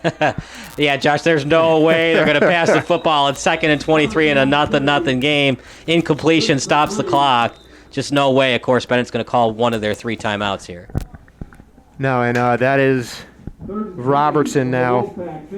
Robertson with a 3-yard gain, and I think that was just Miller's way of trying to confuse Benet with the formation. Did not work, and it is a timeout for Benet as they're trying to conserve as much clock as possible. And the way Biaffi has been throwing the ball, he's made a mistake on that last drive, but I'm curious to see what he brings in this upcoming 2-minute drill. Yeah, you also have to know how much confidence do you have on your kicker. Not as windy as last night, but once again, you're not used to kicking in the spring, so do you have confidence in your kicker kicking over a 30-yarder in the spring? These games matter, but they also don't matter because it's not for the state title. But you do want to see what you can do next year, assuming your kicker's not a senior. So really interesting position that Benet is in. The other thing you got to think about is, will a touchdown end this game? Does St. Ignatius have enough offense to score a touchdown tonight? So would Benet want to go for 4th and 10 at the St. Ignatius 20, knowing that a first down might lead to a touchdown before halftime? And St. Ignatius, after a long first drive of the game, has only about 2 or 3 first downs after that. So it's certainly been a defensive battle out in the cold here tonight. So 3rd and 20, 2 minutes left in the quarter. As we should be seeing a pass here.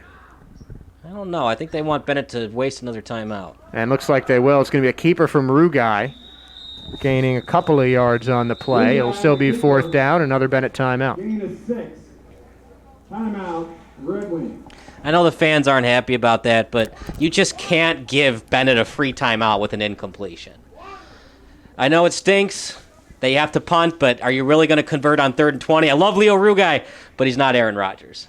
So I just don't know the probability of converting on 3rd and 20, the fact that it's been pretty inconsistent with getting separation off the line of scrimmage for the Wolfpack wide receivers tonight. Certainly is only one Aaron Rodgers, and Rugai showing some success tonight. Been on the ground, 6 carries for 15 yards. But they've got some time to think it over.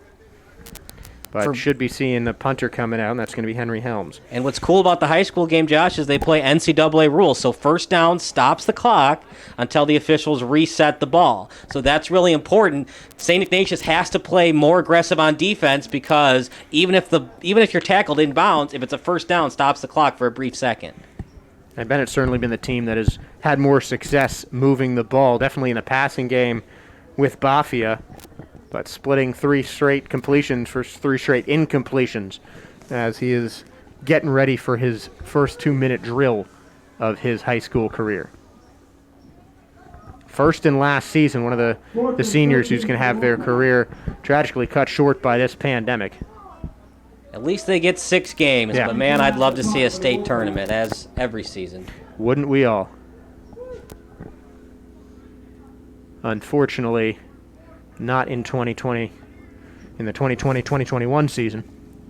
We might still see one in 2021, but that'll be another year. Keogh muffing the punt, and he falls on it just in time. That was dangerous after about a 40-yard punt from Henry Helms. So another special teams mistake there, Kyle. It hasn't been, and you got to think, just joking, are the officials putting oil on the ball and making it slippery to catch? We all talk about Tom Brady and Deflategate. Tonight, do we have Oilgate from the officials? Obviously not, but yeah, a little bit weird. It's not that cold tonight, so you wonder why they're fumbling all these balls. Well, I'll tell you one thing. We're going to see a lot more special teams drills at both of these teams' practices. Each side has missed a punt, and a late hit on a fair catch as Bafia in the backfield with a slot back and 4 wide. Bafia's receivers are jammed, so he's going to have to scramble. Pockets collapsing. Bafia rolling out to the right side. He is going to run out of bounds, and he is knocked right before he gets there. A big hit from St. Ignatius. Talarico drawing it down, and that might be a late hit. I don't know. I thought he was still in bounds when he got the hit. This is humongous in the game because both teams are struggling on offense. Flag is down. The refs are talking it over.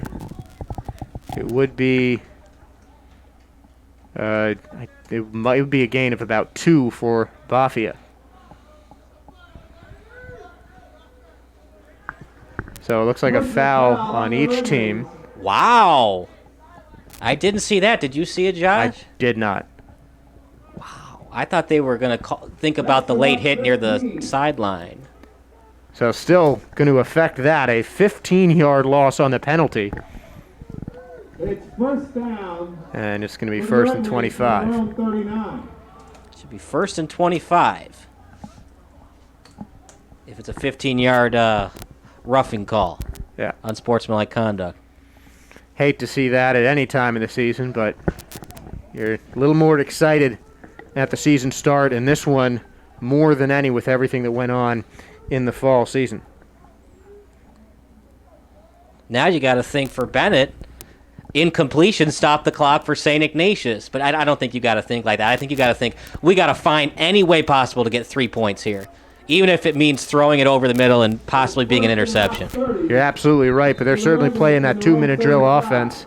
Just 1 in the backfield, 4 wide receivers, only 1 on our near side, and a little screen pass to Nick Johnson. Johnson burst to speed, almost getting to the midfield line, dropped at about the 46.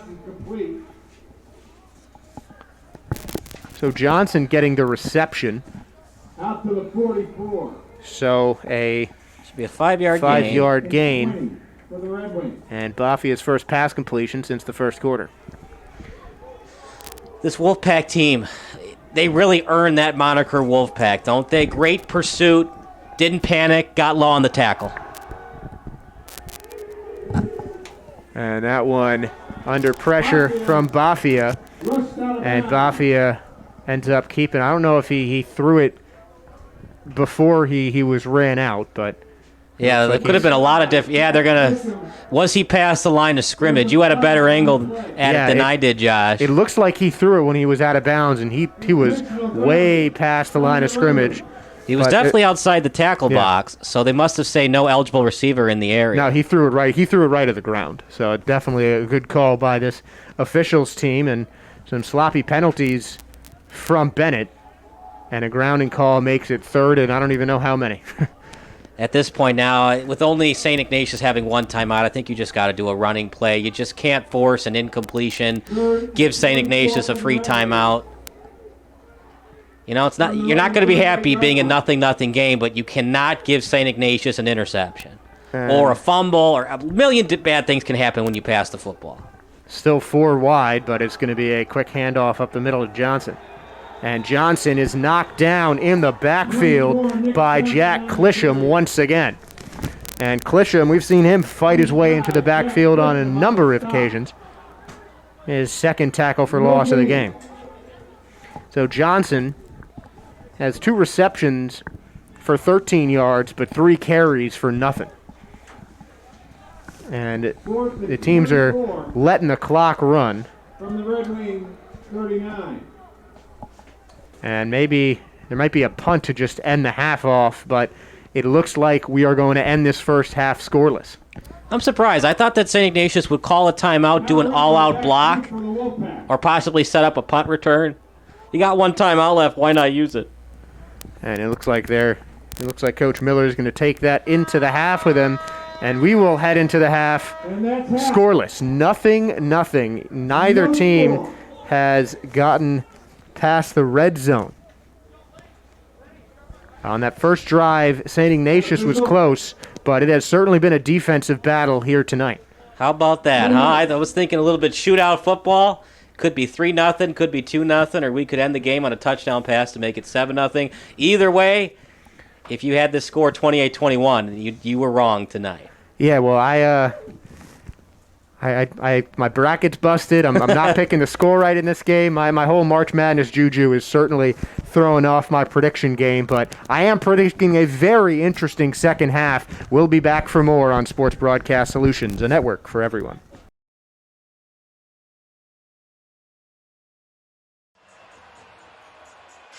Levine, nice pass. Cut. Thaddeus Young with a beautiful pass. Cut. Zach Levine sure knows how to put that orange ball into the hoop, but leading the Chicago Bulls to regular season wins, not so much. Since joining the Bulls during that blockbuster Jimmy Butler mega trade with the Minnesota Timberwolves, Levine's Bulls have basically been in the lower tier of the Eastern Conference. They've been so below mediocre that Chicago has never reached the 30-win plateau with Levine as their star attraction. Levine is a very nice player, and he's arguably the most underrated isolation scorer in the NBA. But are the Bulls going anywhere unless they can get another star player in Chicago? The answer to that question is an obvious no. And with the New York Knicks now showing promise, and the Bulls still hovering around 500, it might once again be hard for Levine and company to try to entice free agents to sign with Chicago this summer. So, if Arturas and his front office mates can't persuade free agents to play their home games at the United Center, is there really a point in keeping Levine? Once again, Levine is an excellent player to have on your team, but if you're never competing for a top 4 seed in the Eastern Conference, then what is Levine's true value to the Bulls? In my opinion, Levine creates more harm to the Bulls than good stuff, and this has nothing to do with his game, well, mostly. His defense is still spotty at best, but you can't argue with his current stat line in 2021. Over 27 points per game and shooting over 51% from the field. Former Bulls two-guard Jimmy Butler is obviously a better two-way player than the very athletic Levine, but Levine's shooting numbers can't be ignored. The real issue with Levine's presence on the team is his scoring numbers can't single-handedly carry the Bulls when they aren't getting significant contributions from their second and third best scorers. Why is that the case? Well, Levine isn't necessarily a great distributor of the pumpkin. If we consider all guards, his 5.3 assists per game are barely scratching the top 10 in the NBA. So if he can't pass the ball well, he needs major contributions from his teammates. Don't expect too much. Besides, Levine, none of his teammates are presently in the top 50 for both player efficiency rating or points per game.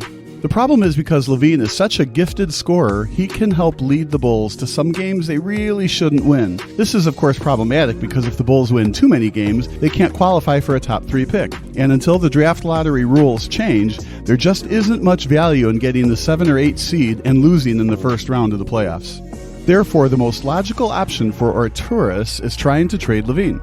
The other issue is the NBA is part of a salary cap collective bargaining agreement. This just means that the Bulls have to get players in return where the contracts add up. This isn't too problematic, though. For example, if the Bulls want to dump Levine, they could easily add Gary Harris's contract from the Denver Nuggets and take a flyer on R.J. Hampton. The main prerogative for the front office is Bulls GM Mark Eversley wants unprotected draft picks and Levine off the roster. In essence, a Levine trade means the Bulls are in a full rebuild with the potential for getting a top 3 pick this upcoming June. So, should the Nuggets trade for Levine? Absolutely. The problem is head coach Mike Malone has to consider if adding a prolific scorer like Levine to the team would create some locker room chaos. In other words, Malone has to determine the pros and cons of keeping Gary Harris versus taking a chance on Levine. Would adding Levine hurt the overall team chemistry? It's hard to definitely say, but probably not. Honestly, the Nuggets probably advanced as far as possible last season with their current roster. A Western Conference Finals appearance is great, but when you have an elite front court player like Jokic on your team, you need to take a chance at competing with the Lakers, Clippers, or even the Jazz. Adding Levine might still not be enough to compete with LeBron James and the Lakers, but it's worth a shot. The good news for Denver is Levine's contract is very similar to Harris, so you basically get an upgrade at shooting guard without having to go into the luxury tax to address the upgrade. It seems like a win-win situation for Denver. What other teams should trade for Levine? The Philadelphia Sixers come to mind as a great fit for going after the Bulls' 2-guard. The 76ers could trade Danny Green, which would be very appealing to the Bulls since he's on an expiring deal. The easiest way to rebuild is picking up expiring deals and then starting from scratch in free agency. Like Denver, Philadelphia's draft picks aren't that appealing. However, when they're unprotected, there's a chance that the Bulls could pick in the top 15 during the 2022 draft. Levine is a good enough player where Chicago could demand unprotected picks in 2021 and 2022. A 2023 76ers unprotected pick is very unlikely to happen for the Bulls, but anything is possible. Denver and Philadelphia are the two teams who desperately need Levine in order to compete for an NBA title. Denver is especially in need of an isolation player like Levine since they've been such an enigma on the offensive end. If Philly goes after Levine, they're pretty much telling the fan base that they're all in when it comes to competing for an NBA title. With their current core of Joel Embiid, Ben Simmons, and Tobias Harris, it's definitely worth a shot.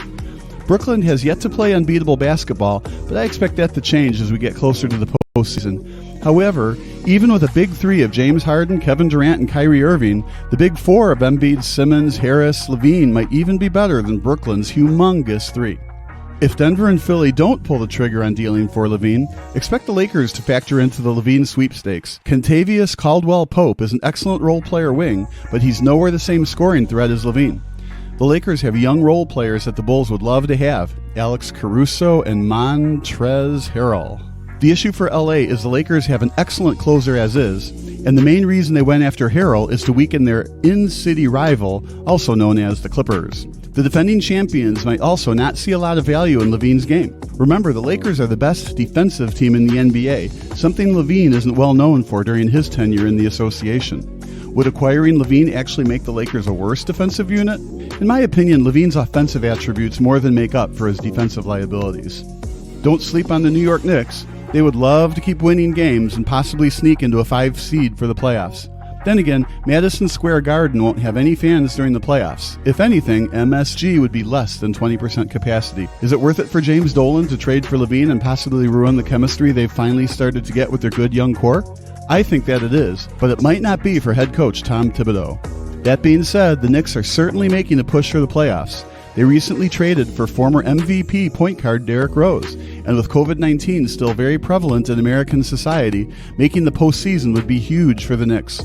Even without fans in the stands, New York City sports fans would still watch the NBA playoffs, and with Levine on the roster, that gives them an even better chance to advance to the Eastern Conference semifinals.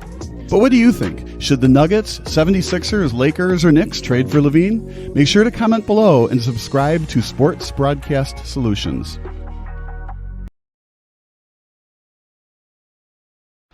Missing your child's sporting event just plain stinks. But you don't have to worry about that anymore, thanks to Sports Broadcast Solutions. SBS is a live broadcasting network, as well as covering your on-demand needs, recruiting videos, highlight reels, and much, much more. We can broadcast live to any website, and we also post as much on-demand content as you need. For more information about SBS, check out our website at sportsbroadcastsolutions.com. Sports Broadcast Solutions, a broadcasting network for everyone.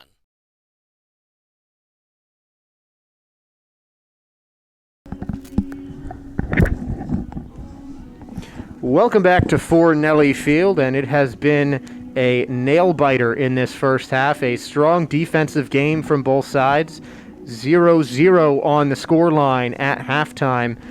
Josh Sperber, Kyle Smith here for Sports Broadcast Solutions. And Kyle, it has been a run-heavy game on both sides of the ball. Just 7 passes thrown by Nick Bafia of Benet, and 5 from Leo Rugai, and it's really just been a run-dominant team, and each defenses have stepped up. It has been an absolute war in the trenches. It sure has, Josh, and we thought that was going to be the case for St. Ignatius, and we were right with our prediction. The problem is they're just having trouble with passing the ball. Not just that, but nobody's really open except for that 15-yard completion we saw from Benet, quarterback to wide receiver. Other than that, it's basically been 3 yards and some dust. And they've been doing screen passes, a little button hook action, but it's been very hard to get the fly routes and the out routes consistent with it. And unless they can start to get consistent with it, you're probably just going to see power I, single back formations, triple option, obviously, with St. Ignatius. The problem with St. Ignatius, too, is they don't have enough confidence in their guards and tackles tonight because they're not being able to hold back the defensive end and the defensive tackles. And we'll take a look at some of the stats in the first half. As I mentioned, just 12 passes thrown in this whole game, starting with the visitors at Benet Academy. Nick Bafia, 4 of 7 for 35 yards, and he also has a leading rusher for Benet, 5 carries for 26. Nick Johnson, no yards gained on 3 carries, and Graham Cooney, the leading receiver, with his 23-yard reception early in that first quarter. 1 for 5 for 4 yards is Rugai. And Cam Robertson leads the way on the rushing side with 10 carries for 33 yards. Rugai's got 6 for 15 himself. And Evan Stewart, the lone receiver, with a pass caught with a 4-yard reception as each team is heading back on the field. And Kyle, there's a lot on offense these guys need to do just to move the ball down the field better and get a little bit closer to the end zone. We're going to start with Benet. If your coach knew, what'd you say to your guys in the locker room? Doesn't matter. It's literally a 0-0 game. We just erase what happened. We can't completely erase it, obviously, because we have to think about what we did wrong. But we have them on their toes. St. Ignatius only had 1 scoring opportunity, and it was on 4th and 10 when Benet wasn't ready for it. They thought it was going to be a pooch punt, and just St. Ignatius caught them off guard with the quarterback under center. He rolls to the left, throws it over to Tallarico, and it was a good pass, but just a little bit to the left, and Tallarico couldn't stay in bounds. But other than that, for Benet, you just tell your kicking, your kicker and your punter, whoever you feel comfortable with, because at high school sometimes the punter is the place kicker. How do you feel? Because we need you, and it's not just those chip shots. We need you for 30 to 35. It's your number. It's your game tonight. How do you feel? Can you get it done for us? And the Wolfpack have been the closest to getting it done, as you mentioned, that almost touchdown pass to E.J. Tallarico. 2 4th down conversions as well in offense. They're doing almost enough right now, Kyle. Yeah, St. Ignatius, they've had their chances. We talked about that 4th and 10. That could have been the game the way this game's been playing right now. Really, they just got to continue to go with their game plan. This is literally a game that St. Ignatius wants. They're just not on top of the scoreboard, and a couple of plays haven't gone their way. They've almost fumbled the ball a couple times. Of course, Bennett's had that problem, too, on the punts. So it just was very sloppy, mostly on special teams, actually. It was sloppier on special teams than offense. But really, it might be a game of kickers. And if you love kicking, this might be the game for you. It could be one of those 6-3 games if you feel confident in your kicker. If you don't, it might be one of those games where it could be 0-0, but if St. Ignatius is inside the 20 and they don't feel confident in their place kicker, they still might go for it on 4th and 5 inside the 20. Well, in the immortal words of Taco from the league, I like kickers. They're the toughest. So hopefully we'll see some of these kickers toughen it out for these guys and putting some points on the board, but definitely going to be an exciting second half. We're going to take a quick break here, and when we come back, we will have another half of football on Sports Broadcast Solutions, a broadcast network for everyone.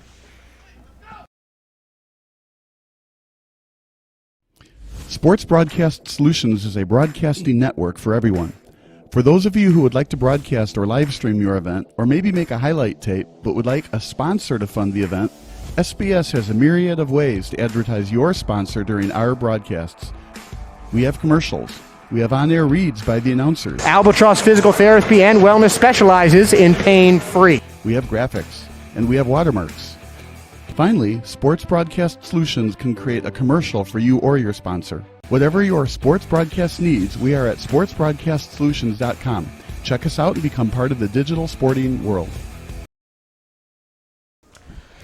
Josh Sperber back with Kyle Smith here at Fornelli Field, and it is 0-0, and we are about to get the second half underway. The home St. Ignatius Wolfpack received the kick in the first half, and now for the first time we will see their kicker Salvatore Bestri, the sophomore who is getting his first action of the season, and it's Nick Johnson back for Benet.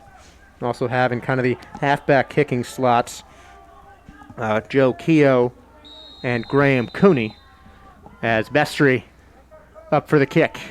A little pooch punt, and it's going to go into the sure hands of Will Benish. Kicker to kicker, as Benish makes a decent return, caught that at about the 25 and gains 9 yards. How about that, a kicker getting a kick return? What are the odds? Hey, if nobody else can return it, what better person to put behind kicks than somebody who knows what kickoffs are like? Yeah. I'll say it once, I'll say it 100 times on this broadcast because I love puns way too much. It's March Madness. Kickers are returning the ball. Everything is upside down.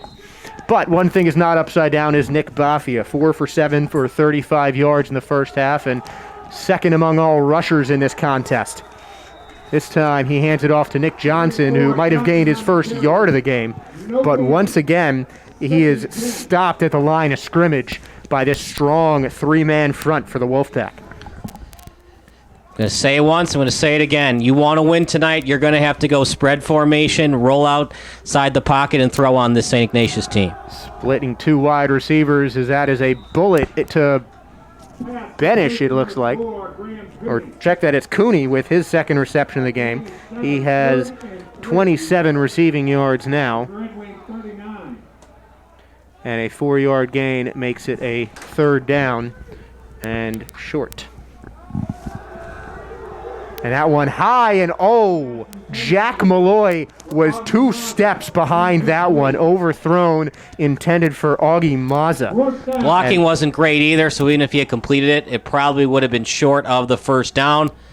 But obviously, you don't want to be throwing it overhead over the hands of your wide receiver because that can lead to interceptions, especially if you're throwing it across the field. And Jack Malloy was a couple of steps from making that interception, but he was a little too far back, and for the third time tonight, we'll see E.J. Tallarico back to receive the punt. This time, he waves his hand in the air for the fair catch and makes it easily. That's pretty ticky-tack. I thought he gave enough room to catch that ball. Is that really what they're calling? What else would it be? Maybe a hold or something, but I mean, Tallarico came down with that cleanly, and it looks like you are right on the call.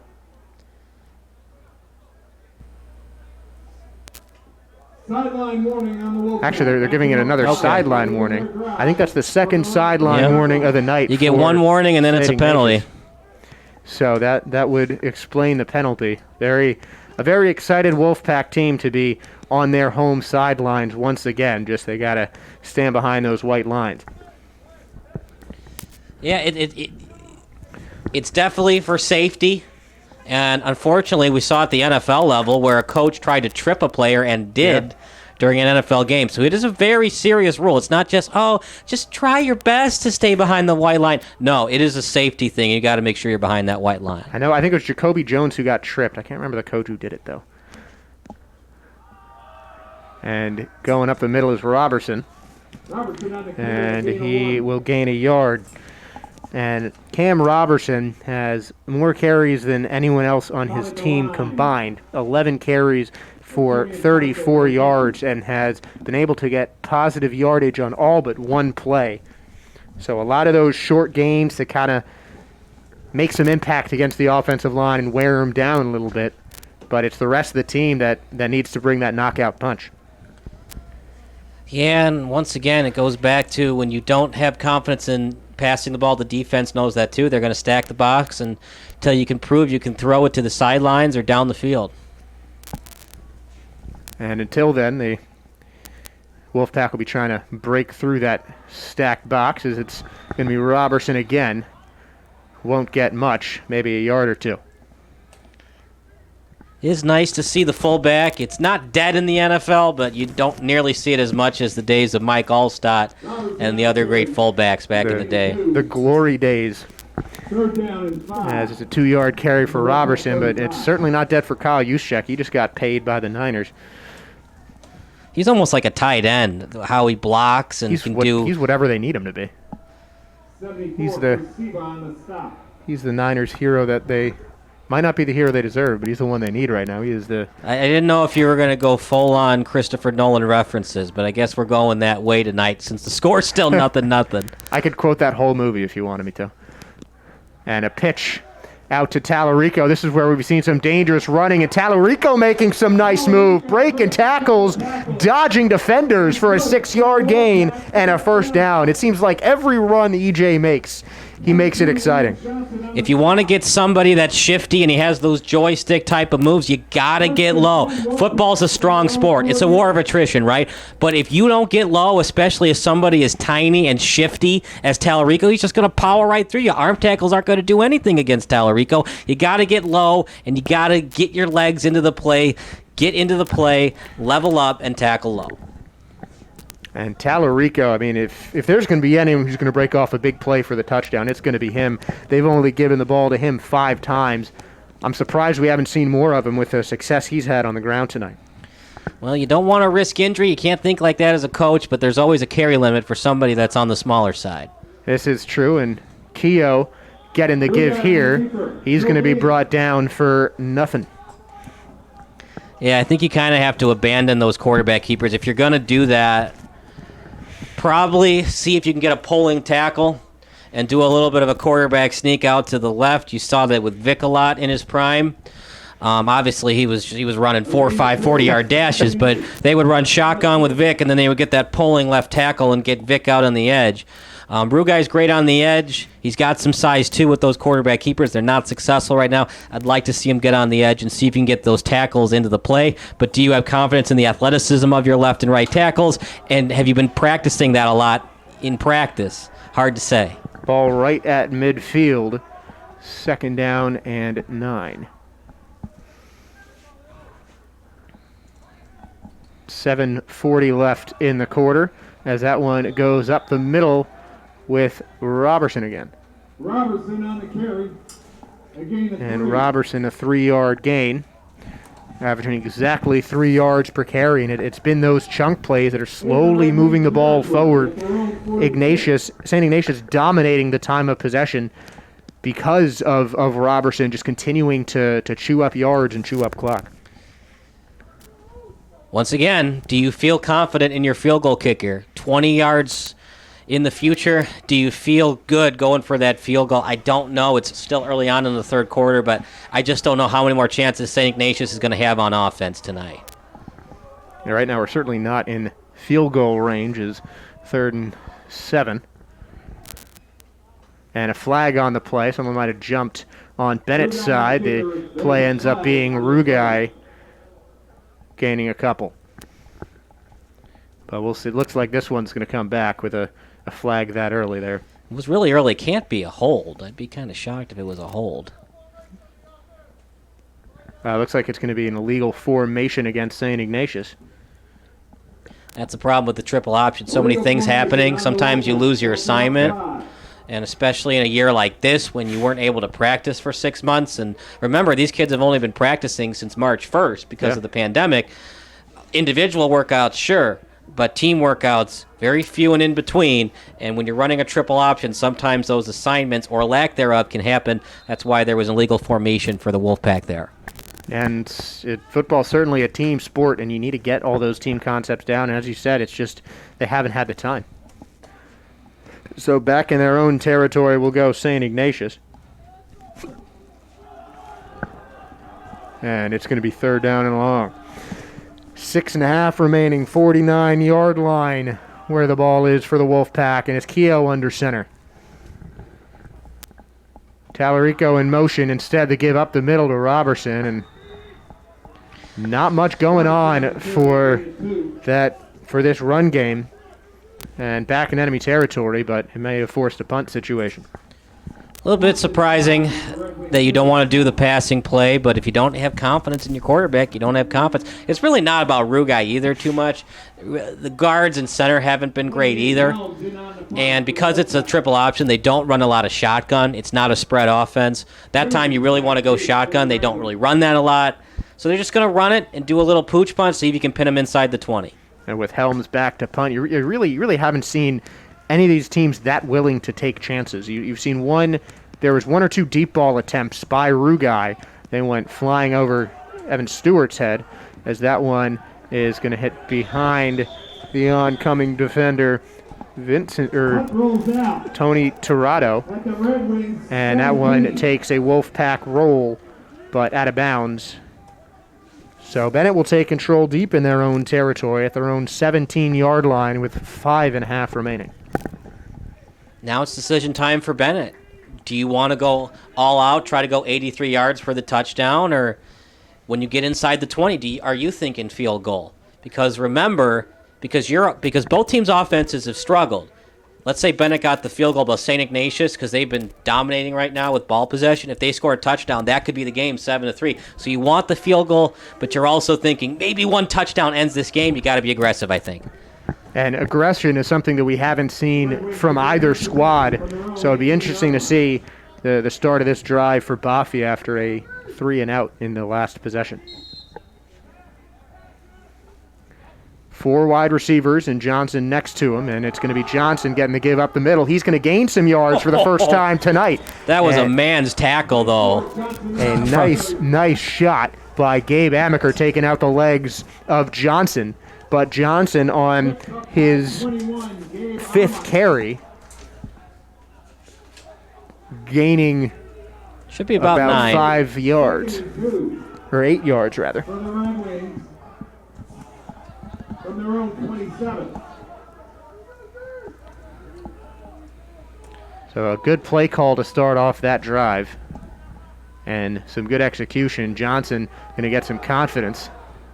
And Johnson's going to take it again. And he's going to get the first down.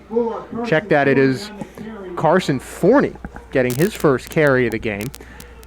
He is not even listed on the 2 deeps here for Benet.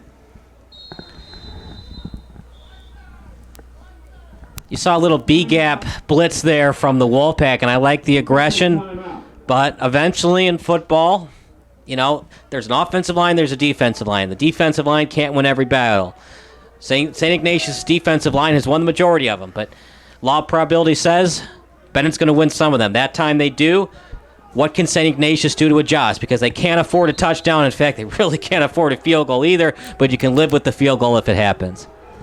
So about an 8-yard gain for Forney, who remains in at the halfback position, but it's Cooney on the reverse, and a big stop from the Wolfpack.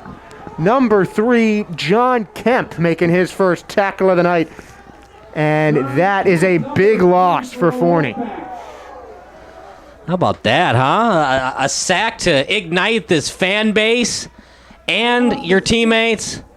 excellent tackle. Got low, pursuit was there, shifted the feet well. Good basketball shuffle, get into the play, then got low to finish the tackle. Now with a name like Kemp, he's definitely got a good basketball shuffle.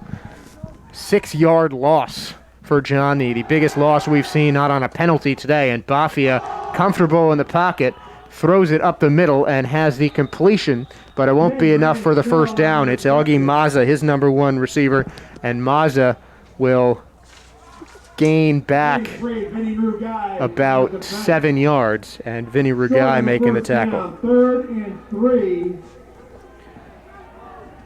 from the Red Wing 44. So Mazza's got 2 receptions for 10 yards.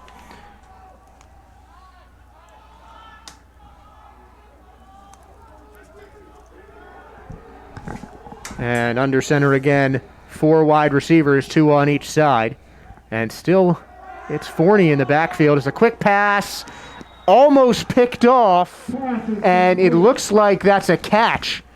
That was a very, very dicey catch. A lot of traffic, but it's going to be Modi coming up with it for the 4-yard gain. You want to be QB1, sometimes you got to throw in those tight windows, especially a close game like this.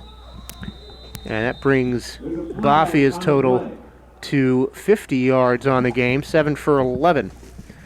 As a flag is down and a false start is called against Benet. So their first down of the second half leads to 1st and 15 on the 43. Can't have it. I mean, what else can you say? But you just can't have it. You got to know your assignment. And I give these kids a little bit of some credit, and I don't want to critique them too much, but you can't have it, especially on a known passing play on 1st and 10 at the 48. 2:45 left. Bafia under pressure. Screen pass tipped up, incomplete. And it was Jack Clisham who was inches away from the first interception of the season. And that will bring up 3rd down. Or 2nd down, rather, sorry. So 2nd and 15. Or I was right, scoreboard's wrong. 3rd and 15 with 2:44 left in the 3rd. And it's definitely a passing scenario here. Problem is, stops the clock, but the good news is for Benet, you have an incompletion.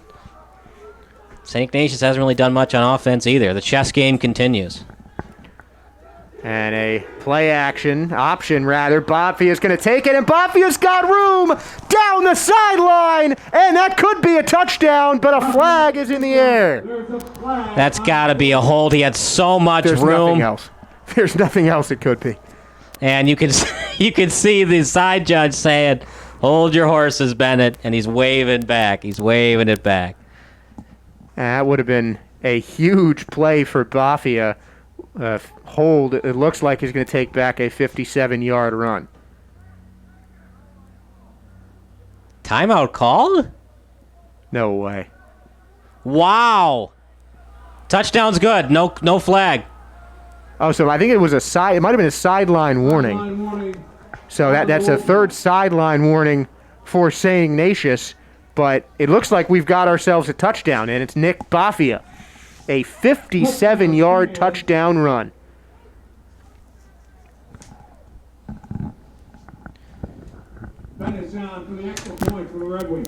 So the first time we're going to have an extra point on the night.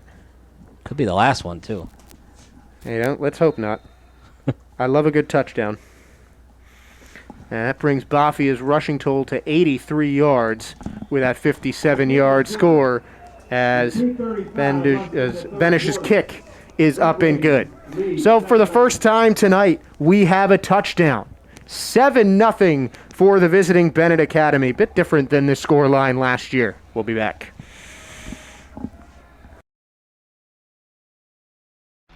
Missing your child's sporting event just plain stinks. But you don't have to worry about that anymore, thanks to Sports Broadcast Solutions. SBS is a live broadcasting network, as well as covering your on-demand needs, recruiting videos, highlight reels, and much, much more. We can broadcast live to any website, and we also post as much on-demand content as you need. For more information about SBS, check out our website at sportsbroadcastsolutions.com. Sports Broadcast Solutions, a broadcasting network for everyone.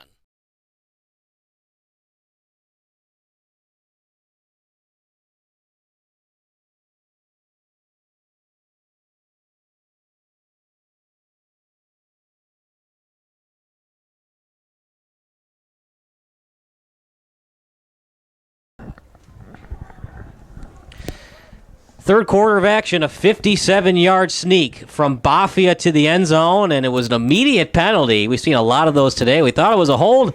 Another sideline warning. Only in high school football do you see that, though a couple of times you'll see at the NCAA level, especially with Jim Harbaugh on the sidelines for the University of Michigan. But 57-yard, little option to the right. Maybe that's what Bennett's got to do, Josh, because that was very successful. Yeah, it's you think that St. Ignatius is going to be running all the option plays, but it's Nick Bafia, the senior quarterback in his first start, who's the one bringing that option to glory. And Benish, who just made the extra point, is going to kick it off to Robertson and Tallarico. Going to the right side, just out of the end zone. It's going to be Tallarico with it, trying to get some space. But he is swarmed by white jerseys and knocked down at the 15-yard line. Well, field goal would kind of help you here, but really you're thinking 7. Really what you're thinking is just 1 first down at a time. Ball possession key, but now you got to put that ball in the end zone or at least get 3 points, and now you got to get a stop on defense too. So what are you going to see on offense? Well, probably a couple of runs, and then you're going to have to go play action because Bennett is stacking the box a lot. And definitely you'll see possession football from this St. Ignatius team. And if I'm a betting man, I bet that it's going to Cam Robertson going right up the middle. If they're going to run it, that's a good bet, my friend.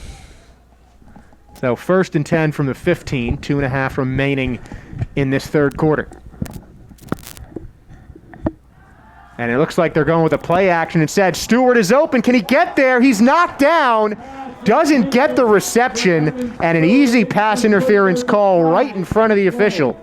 Stewart knew it. Greg Fisher, the defending corner, knew it.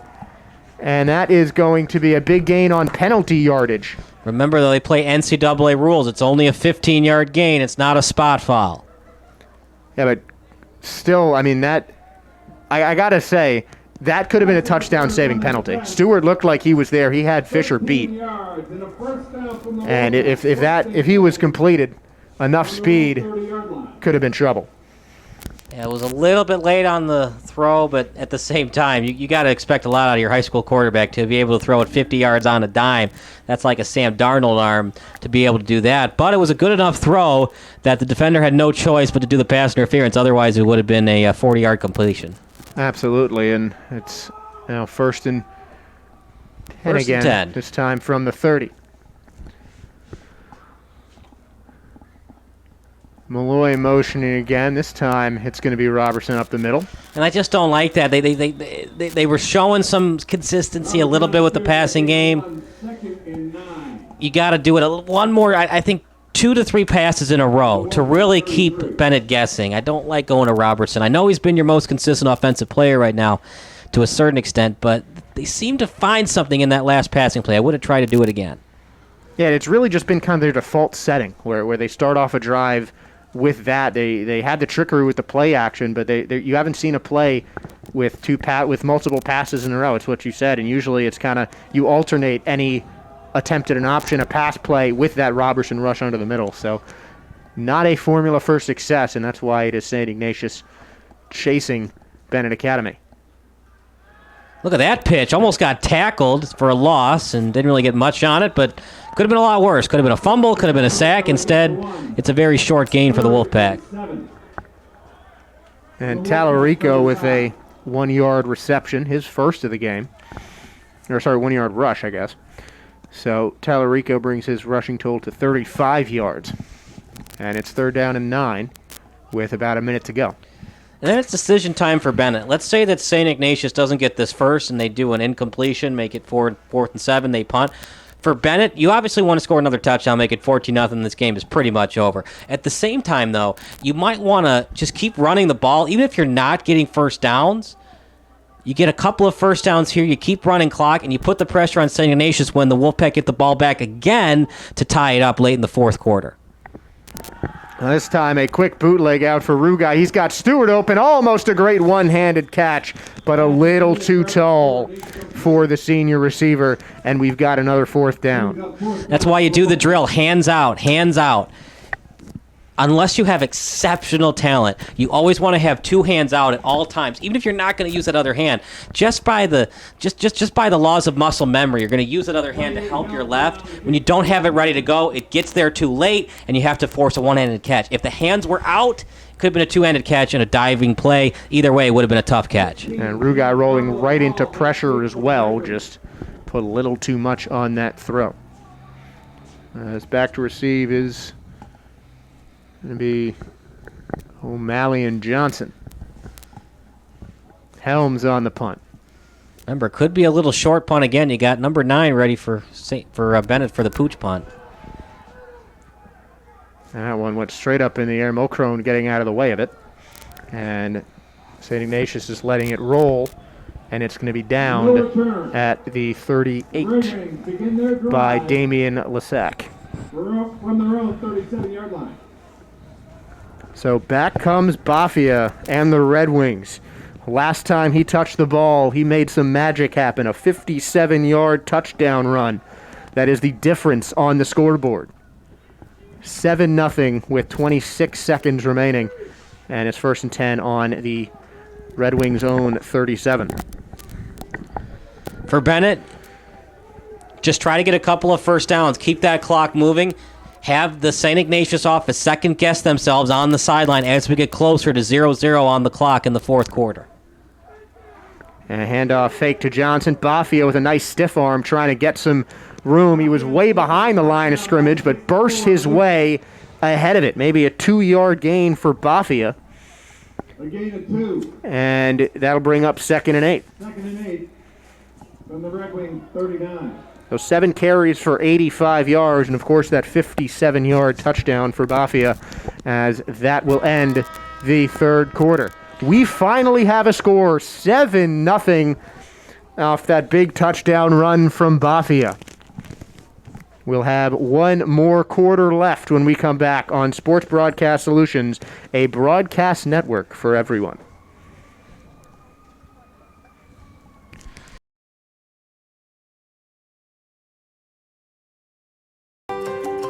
My name is Mary Ellen Schneider, and I'm the Fine Arts Department Chair at St. Ignatius.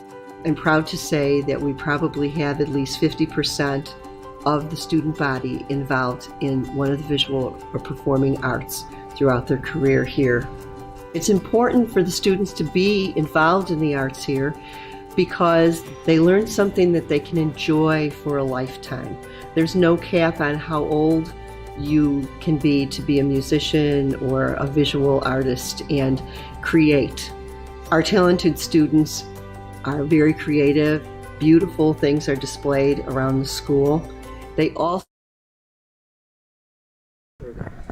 Fourth quarter of action with 12 minutes to go. And Josh, are we going to see a 7-7 game into overtime or 7-0 win for Benet?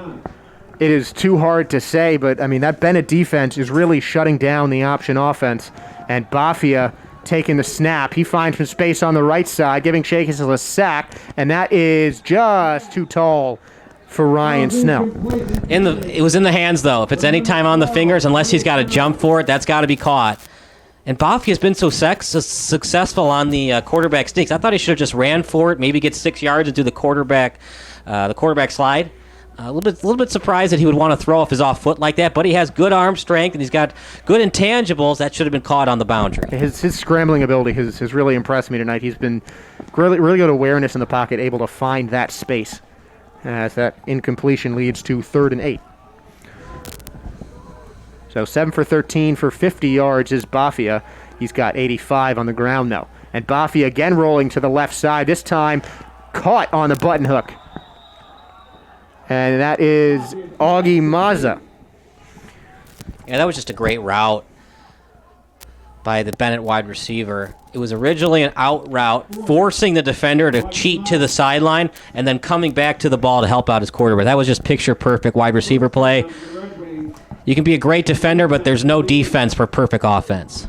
And we might have an injury for the Wolfpack. There's cramps happening. An 11-yard gain for Mazza. As that play action to Johnson, and that one is incomplete. St. Ignatius wants the fumble call. They thought that was a backwards pass, but the intended receiver was Modi. And that will bring up 4th down. Oh, did they get a first down on that pass? I don't think so. Oh. An incompletion on that pass in the flat. Or sorry, no, you're right. It's 2nd down now. Yeah, it seemed like it was more than 8 yards on the pass from Bazai. From Mazza on that 11-yard reception in the last play. Quick throw by Bafia is complete. It looks like it is Mazza again. So Mazza 2 receptions for 16 yards on the drive, 4 for 26 on the game.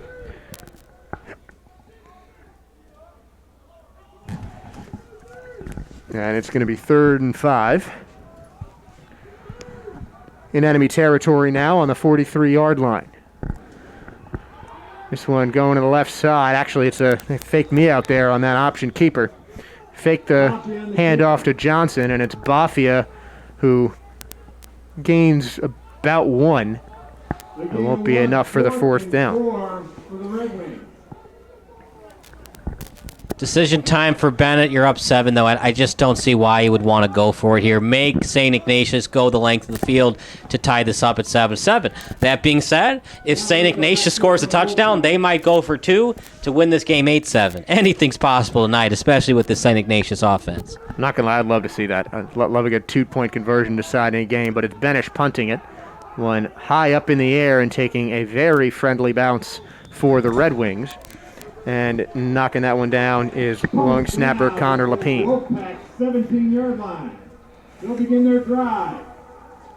1st and 10 from their own 17. So 17-yard line is where the ball stands for the Wolfpack as we've got 10 minutes left in this contest. The Wolfpack looking to start off in front of their home fans on the good foot, but have yet to score a point in this one.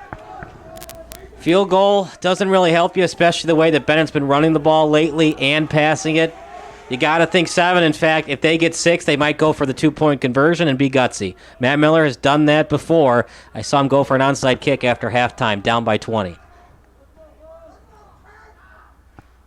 And Malloy in motion, and he's going to get the pitch. Malloy's got some room on the left side.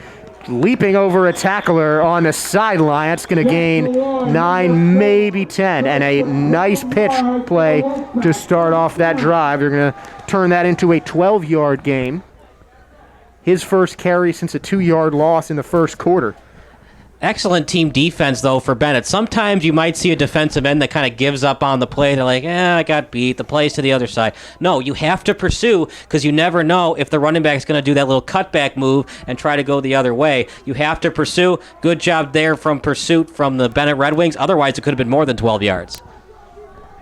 And Malloy, who's been kind of motioning and fake motioning all game long, getting something. This time it's the same sort of play to the right side. This time it's Tallarico. Tallarico breaks a tackle. He's into the open field, and he's brought down. 2 great pitch plays. This time about a 17-yard run for EJ.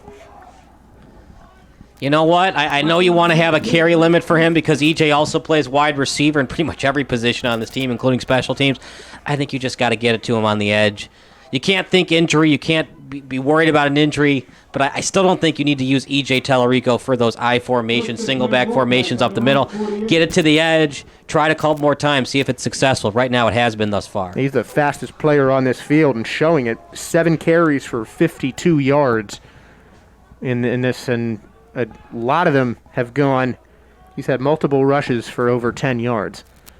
So some big plays from Tallarico and 2 big first downs to start off this drive for the Wolfpack as a timeout called as Rugai didn't like what he saw on that one. We'll take a timeout as well. You are watching Sports Broadcast Solutions, a broadcasting network for everyone. Sports Broadcast Solutions is a broadcasting network for everyone. Instead of spending hundreds or thousands with all these college recruiting sites, let us put together your college highlight reel. For just a fraction of your potential college scholarship and significantly less than these recruiting services, we got this. In addition, we put together highlight reels for teams, including high school, your club team, or travel team. My teammate gave me a great pass, and I just took it. The other team slashed me, took the opportunity, saw where the goalie was weak, and I just shot it there. Stolen. O'Connor and Marsh back on defense, and Marsh gets a blowout. We got a breakaway at 2-0. A shot, and a goal! So 3-3. The power play was officially over. Whatever your sports broadcast needs, check us out at sportsbroadcastsolutions.com. Check us out and become part of the digital world.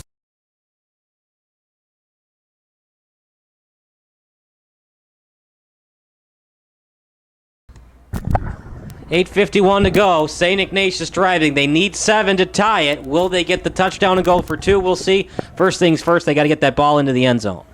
And they're trying to get the ball past midfield right now, but 2 runs of almost 30 yards, and this one might be another one. Another looking like almost a double-digit rushing attempt. This time it was Jack Malloy.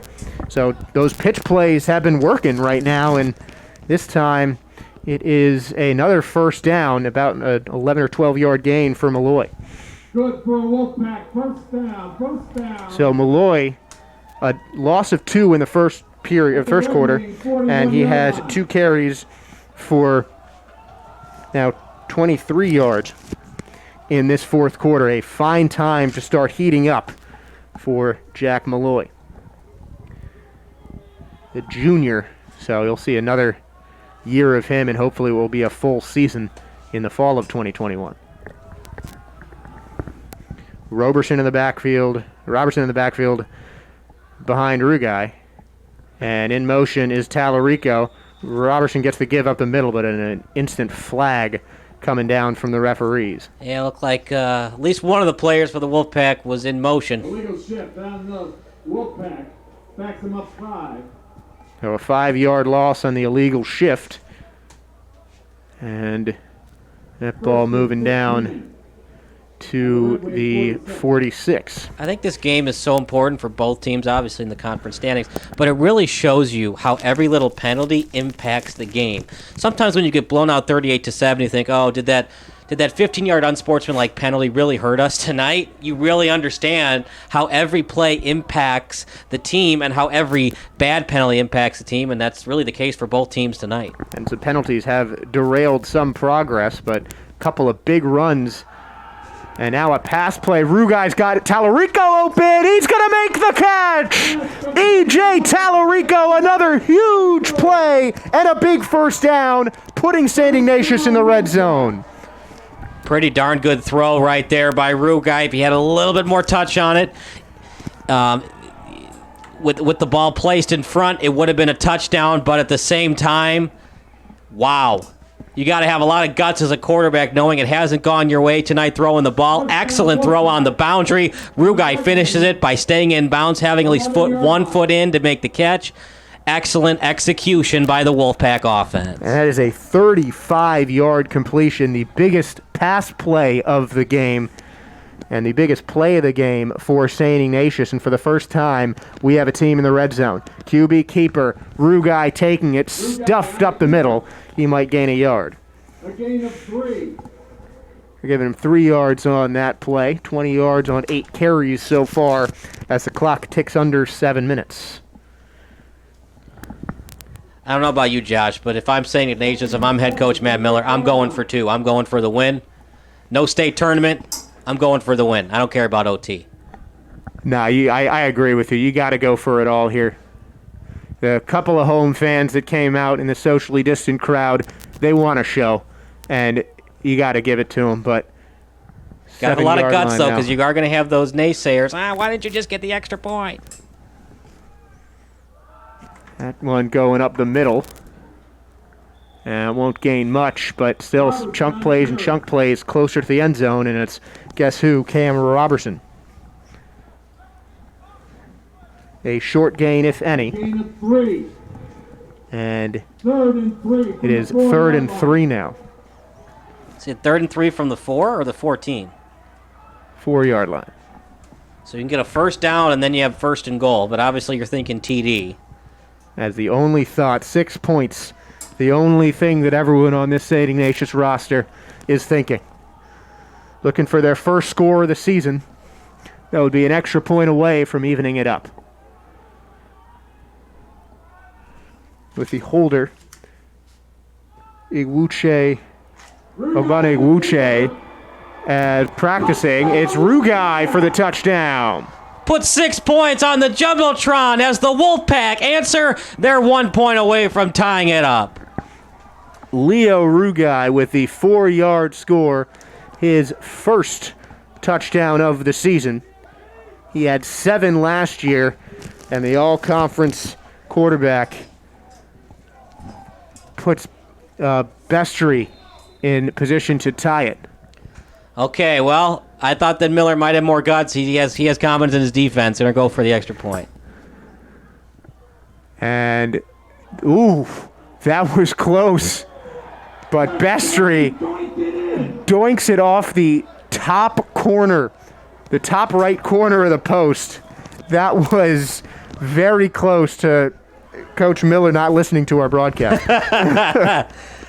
Hey, if it goes in, that's all that matters. Yeah. And for the Cody Parkey family, double doink doesn't matter. Close but no cigar. If it hits the upright and goes in, everybody's happy. If it hits the upright and doesn't go in, well, not so happy. But this time it goes the way of the Wolfpack. 7-7 as we go to commercial break with just over 5 to go. You're watching Sports Broadcast Solutions, a broadcasting network for everyone. Missing your child's sporting event just plain stinks. But you don't have to worry about that anymore, thanks to Sports Broadcast Solutions. SBS is a live broadcasting network, as well as covering your on-demand needs, recruiting videos, highlight reels, and much, much more. We can broadcast live to any website, and we also post as much on-demand content as you need. For more information about SBS, check out our website at sportsbroadcastsolutions.com. Sports Broadcast Solutions, a broadcasting network for everyone.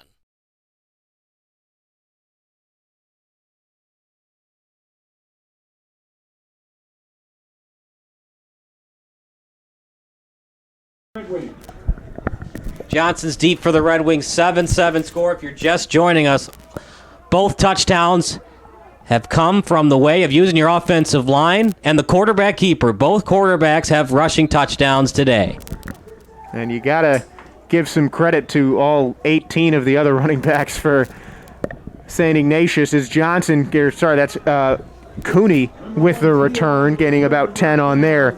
But you got to give credit to the slot backs, to the halfbacks, the fullbacks for St. Ignatius for making that drive possible. Tallarico with some big plays. Malloy had a couple of nice pitch runs as well. Just a well-executed drive for St. Ignatius and at the right time. And now the pressure is on senior quarterback Nick Bafia as his Red Wings start with the ball in their 25. And here's the deciding factor. Do you feel confident in Benet? And Benet has obviously talked to the coaches, hey man, I want to win this. I want to win this with the kick. Benet just wants to win, so if they can get the TD, great, but if it gets inside the 20, they got to think field goal. And it's Johnson who gets the give, and he's met a bit north of the line of scrimmage. Now, how costly was that timeout by Miller and the Wolfpack coaching staff? Only have 2. Can't stop the clock yet if Benet can't get first downs. We shall see, but it's a short gain of 2 for Nick Johnson. So Johnson 6 carries for 10 yards as Bafia calm in the pocket. Sees some space up the middle. He's going to scramble and throw it ahead and over the head of Nick Johnson. It just seems like the passing attack for Benet, led by their quarterback in Bafia, they're thinking the old-fashioned, we got to complete every pass. The game has changed. It's okay to get 5 yards and the quarterback slide. If St. Ignatius is going to give that to you, just take the 5 yards, especially since St. Ignatius has shown you nothing besides that last drive that they can put that ball in the end zone on offense. You're right. I mean, St. Ignatius has been making the chunk plays, and Bafia just wants to make the passes. And that time he won't get the chance. Pocket collapsing, and he's brought down for the sack by Damian Lasac. Aptly named for the time, and that'll bring up 4th down. 4th and long, obviously a punting situation. And you got to do everything you can to get a good snap. Doesn't have to necessarily be a good punt, but you got to make sure that the punter and the long snapper are on the same wavelength. That's why Patrick Manley, Bears fans would always argue that he was the team's MVP, because Patrick Manley, of course, was the long snapper for the Bears. Never do I ever remember him having a bad snap between the punter and him. So long snappers, you don't think they're valuable until you need them. Finish on the punt. Tallarico waving it away. And a nice roll for the Red Wings.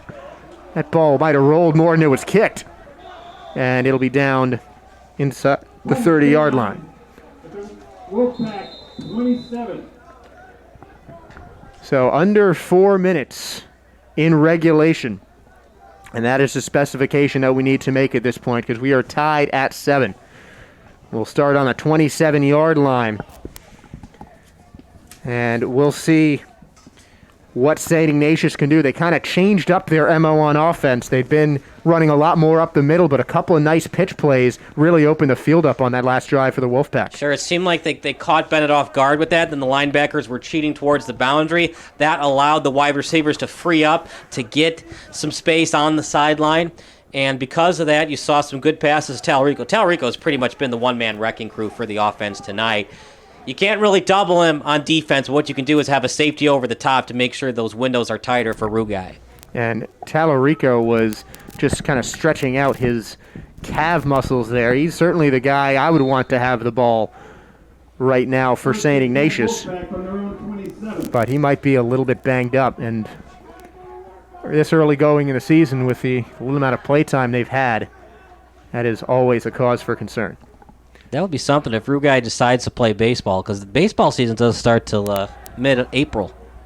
And a pitch to Tallarico. Tallarico in a lot of trouble, and he's going to be brought down way behind the line of scrimmage. Well read by Benet. And a big loss to start off this drive. And that one is going to be knocked down for a 5-yard loss. Once again, Benet has all 3 timeouts, so St. Ignatius has to get some first downs to at least get this game into overtime without having to worry about Benet going back on offense. And the freshman sensation, or sophomore sensation, John Wiedenbach, who had 18 tackles as a freshman in 2019, as Tallarico is down on the carpet again. He might have some leg cramps or something, but that's the second play in a row that we've seen him having to get stretched out, and it looks like he's going to come off the field. And Jack Cronin, the backup wide receiver, is going to take his spot. So Tallarico with a slight limp in that right leg. And that would be a big loss for St. Ignatius. Sure would, especially because they have struggled getting their tight ends involved. Really, the tight ends today have been non-existent catching the football. It's been a lot of inside runs, trying to get those defensive ends off the ball with their X and Y tight ends. And now you got to think, do we have to run more 2, even 3 tight end sets in the passing game to try to change things up on this Benet defense? So Jack Clisham will replace him in the slot back position. We've seen some speed on defense, and he's going to go in motion, fake handoff up the middle, and there's the option out to the right side, and that's Malloy, who is brought down a short gain, but it's still going to be 3rd and long. So those 5 yards lost on that Tallarico pitch, Malloy gains right back. Get back to the original line of scrimmage, and for St. Ignatius, you could think passing play, and I think you do have to pass the ball because Benet has all 3 timeouts anyways, so you run the ball, Benet still has 2 timeouts left after calling a TO. So You go for it all here. You can't be too risky. You got to read the coverage well if you're a Rue guy, but have confidence in your playmakers. The problem is your best player, Tallarico's, having cramping issues. I've not seen Tallarico. Actually, Tallarico looks like he's back on the field. Still a little ginger on those legs, but he's wrapped up and ready to go.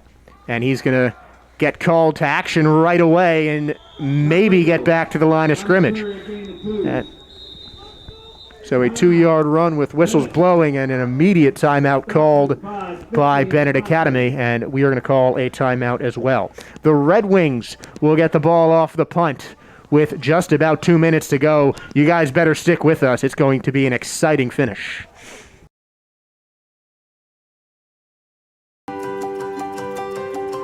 My name is Mary Ellen Schneider, and I'm the Fine Arts Department Chair at St. Ignatius. I'm proud to say that we probably have at least 50% of the student body involved in one of the visual or performing arts throughout their career here. It's important for the students to be involved in the arts here because they learn something that they can enjoy for a lifetime. There's no cap on how old you can be to be a musician or a visual artist and create. Our talented students are very creative. Beautiful things are displayed around the school. They also get very excited. 4th and 9 for the Wolfpack from their own 29. Helms in the punt. 4th and 9 coming up for the Wolfpack. Obvious punting situation. And a other March Madness update, as we've said, the real March Madness is high school football going on right now. A local Purdue, the Boilermakers, boilering down in kind of their home area here, losing to North Texas in overtime, as a nice punt from Helms is going to be fielded by Keogh, and Keogh is going to get some space down the sideline, but he's knocked out of bounds by a couple of maroon jerseys. So a risky venture makes for about a 15-yard punt return, and Keogh brings the Red Wings close to their own territory with 2:03 remaining in regulation. And you see one of the bench players, Joseph Caproni, pumping up his team, because you can't really pump up the fans with a smaller amount of them in attendance. But definitely a time to get energized for both sides. It is a 2-minute drill, 1 score apiece. And 53 yards separates the Red Wings from a touchdown that would seal the deal with enough time killed. Rolling to the left and making the completion is Bafia, and there's going to be some more. Slipping defenders and running for a huge gain is going to be the guy we interviewed pregame, Graham Cooney. So he's made a nice couple of runs after the catch. And a big first down and a heck of a way to start the drive for the Red Wings, going from the 47 to the 25, so a 28-yard gain.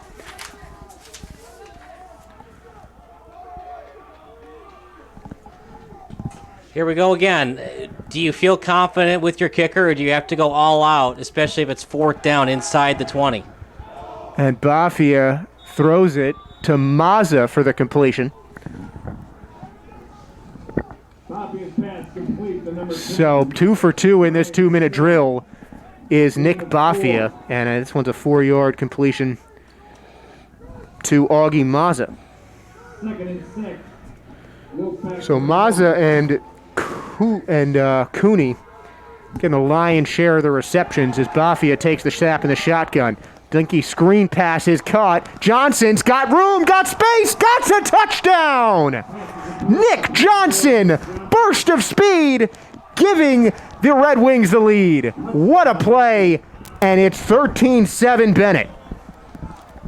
That's what happens when you can't score points. It's not the St. Ignatius defense's fault tonight. That's just asking a lot to try to hold opponents to 14 or less. And, you know, St. Ignatius just didn't get enough offensively. We'll see what they can do on their 2-minute drill, but they're not a spread offense. I don't expect much.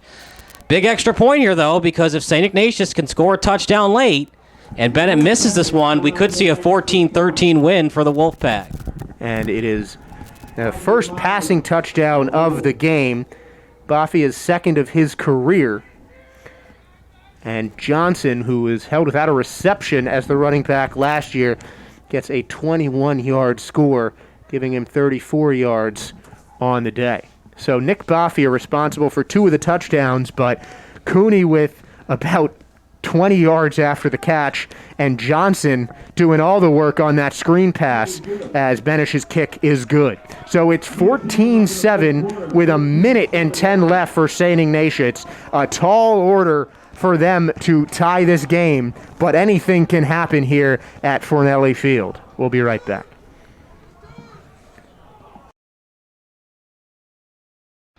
Missing your child's sporting event just plain stinks. But you don't have to worry about that anymore, thanks to Sports Broadcast Solutions. SBS is a live broadcasting network, as well as covering your on-demand needs, recruiting videos, highlight reels, and much, much more. We can broadcast live to any website, and we also post as much on-demand content as you need. For more information about SBS, check out our website at sportsbroadcastsolutions.com. Sports Broadcast Solutions, a broadcasting network for everyone.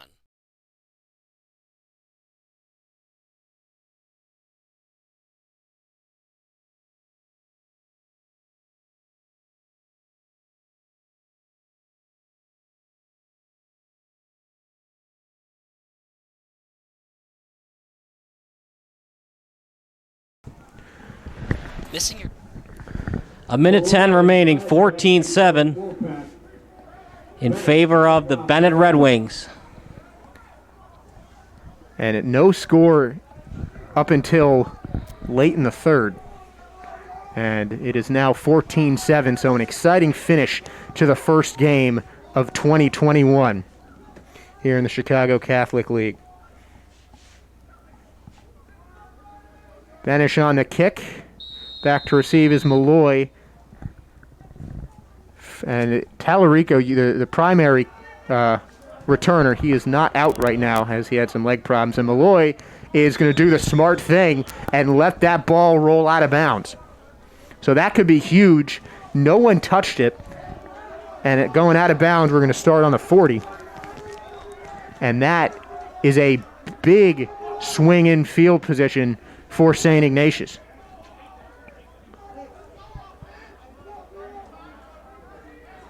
So a good start on that return, ball actually starting on the 35. So 1 minute and 10 remaining, one score separating each team. Both quarterbacks have a rushing touchdown, but it's Nick Johnson playing the hero on that 21-yard screen pass that he took in for the potentially winning score. If you want to do a running play, you can, because you do have 2 timeouts, but I would be shocked if they ran one.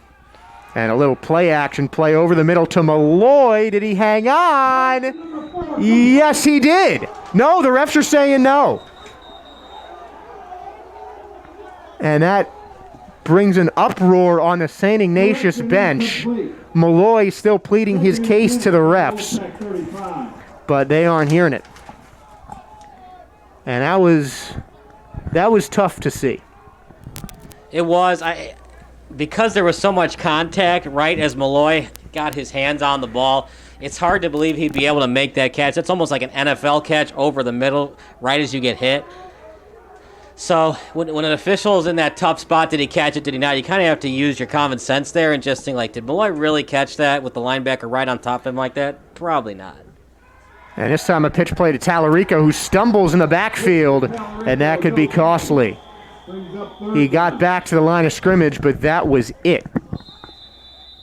And a timeout smartly called by Matt Miller. 1 timeout remaining, and we'll stay with the action here. We appreciate you watching the broadcast. By the way, we will upload all of the footage in both 720 and 1080p on the regular Sports Broadcast Solutions broadcasting channel. We're on the backup one tonight as we had a lot of streams tonight. We were a busy company tonight But once again, if there's ever an internet problem, we do always upload 720 and 1080p content to the YouTube channel, which includes our pre- and post-game interviews. Thank you, Kyle, and thank you guys for watching. We definitely appreciate you all tuning in for some high school football action when there are a lot of other games that are kind of rocking the betting universe, or really every universe, and destroying my bracket and credibility as a basketball fan, apparently. But this is definitely a good game, and we might see an overtime as we've seen on already a handful of March Madness contests just a little bit south of here in Indianapolis and in West Lafayette. So 57 seconds left. 3rd and long for St. Ignatius. And boy, do they need a big play here. Back to passes Rugai. Rugai going for Tallarico over his head. And that's going to bring up 4th down. And that is not the first time we've seen an overthrown deep ball attempt from Leo Rugai. His first game in a year and a half was not been his best from the air, but he does have the only score as a flag is down.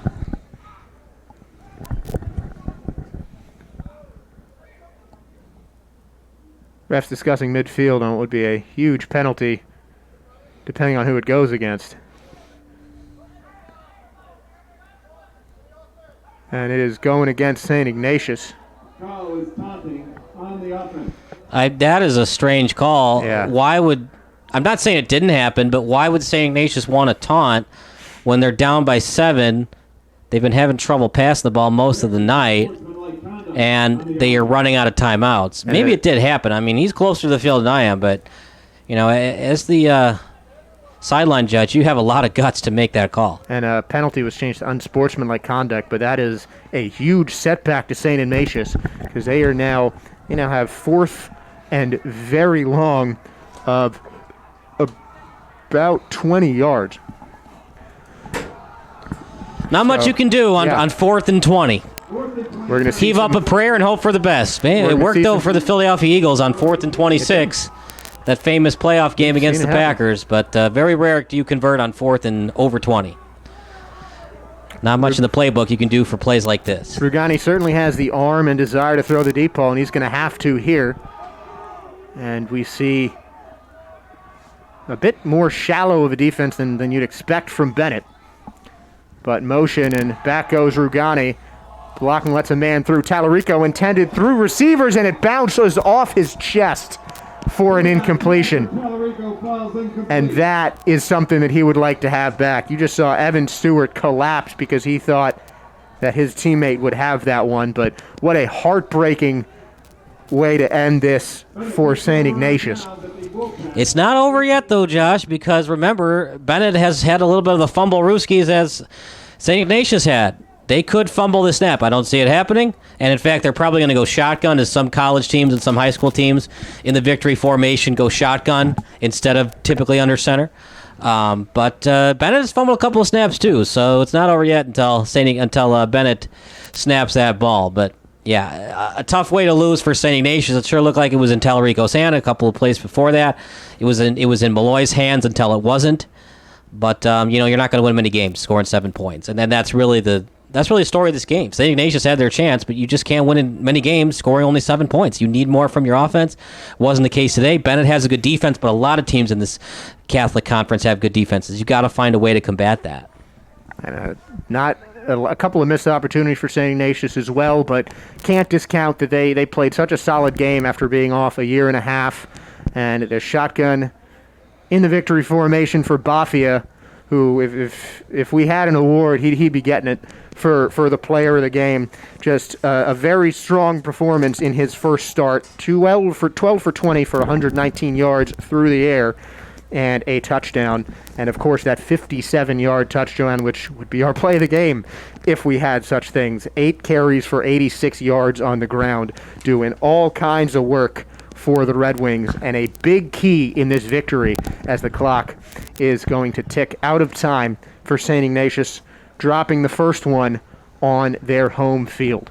So 1-0 goes Benet, 0-1 goes St. Ignatius, and we're going to have a chance to talk to guys from each team after this game. And we'll also be back at St. Ignatius next week. We'll have more on all of that and some post-game interviews here on Sports Broadcast Solutions, a broadcast network for everyone. Give a big congratulations to Benet getting their first victory of the season. We'll take a break. Coming up next, the post-game show brought to you by St. Ignatius College Prep Athletics Department. You're watching SBS, a broadcasting network for everyone.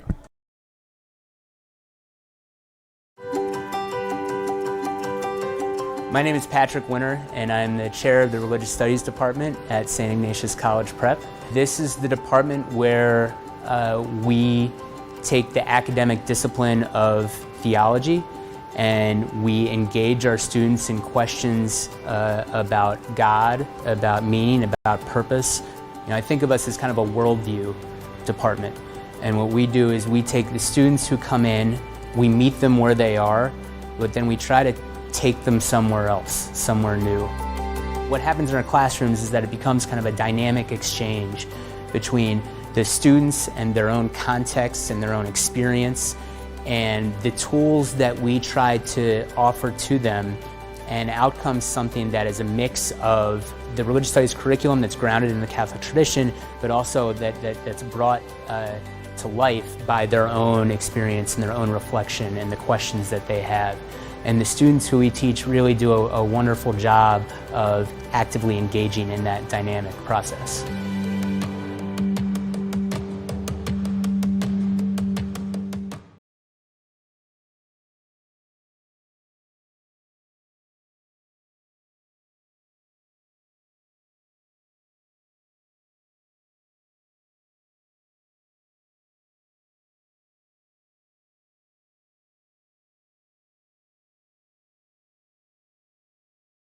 Sports Broadcast Solutions is a broadcasting network for everyone. Let SBS broadcast your sporting event. We have experience and can generate excitement and permanent digital memories for your team. Tonight. That time, finally a goal for the Stampede! We have professional videographers using high-definition modern-day cameras, color analysts, and play-by-play announcers with state-of-the-art, classy graphical scoreboards to keep you updated. Plus, we have commercials to advertise your team, club, or sponsor, and us. Plus, we do pregame and postgame interviews. Hi, everybody, and welcome to the post-game show brought to you by Marion Central Catholic. My name's Kyle Smith. Well, my name doesn't matter. These young ladies matter. It's senior night as the Hurricanes win a battle down the stretch, 48-46. Hi, I'm Carrie Kramer. I swim 50 breast, 50 free, and 100 back. Whatever your sports broadcast needs, we are at sportsbroadcastsolutions.com. Check us out and become part of the digital sporting world.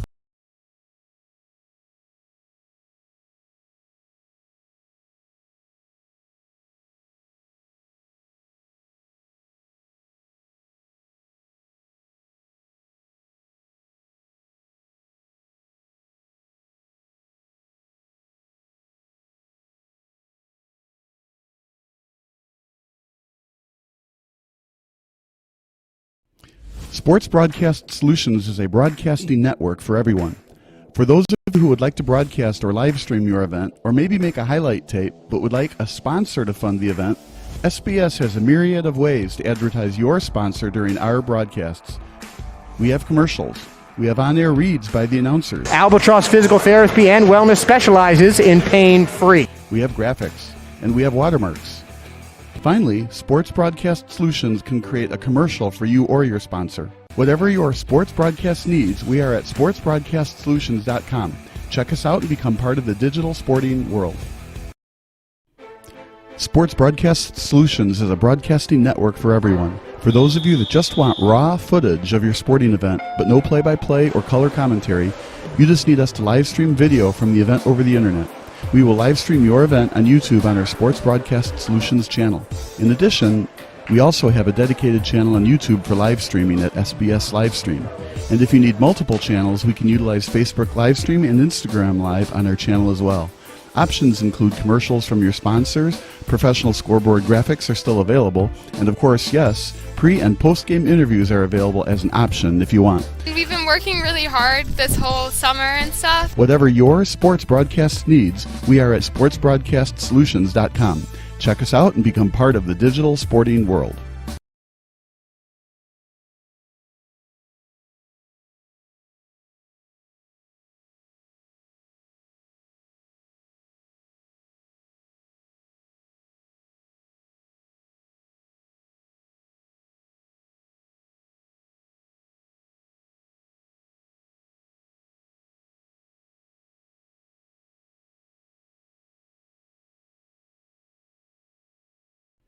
Sports Broadcast Solutions is a broadcasting network for everyone.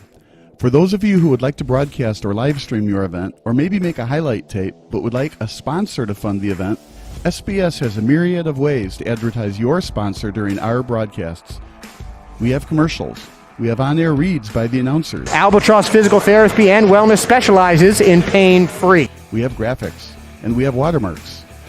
Finally, Sports Broadcast Solutions can create a commercial for you or your sponsor. Whatever your sports broadcast needs, we are at sportsbroadcastsolutions.com.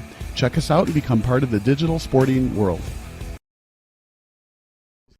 Sports Broadcast Solutions is a broadcasting network for everyone. Let SBS broadcast your sporting event. We have experience and can generate excitement and permanent digital memories for your team. Tonight. That time, finally a goal for the Stampede! We have professional videographers using high-definition modern-day cameras, color analysts, and play-by-play announcers with state-of-the-art, classy graphical scoreboards to keep you updated. Plus, we have commercials to advertise your team, club, or sponsor, and us. Plus, we do pregame and postgame interviews. Hi, everybody, and welcome to the postgame show brought to you by Marion Central Catholic. My name's Kyle Smith. But my name doesn't matter. These young ladies matter. It's senior night as the Hurricanes win a battle down the stretch, 48-46. Hi, I'm Carrie Kramer. I swim 50 breast, 50 free, and 100 back. Whatever your sports broadcast needs, we are at sportsbroadcastsolutions.com. Check us out and become part of the digital sporting world. Sports Broadcast Solutions is a broadcasting network for everyone. Instead of spending hundreds or thousands with all these college recruiting sites, let us put together your college highlight reel. For just a fraction of your potential college scholarship and significantly less than these recruiting services, we got this.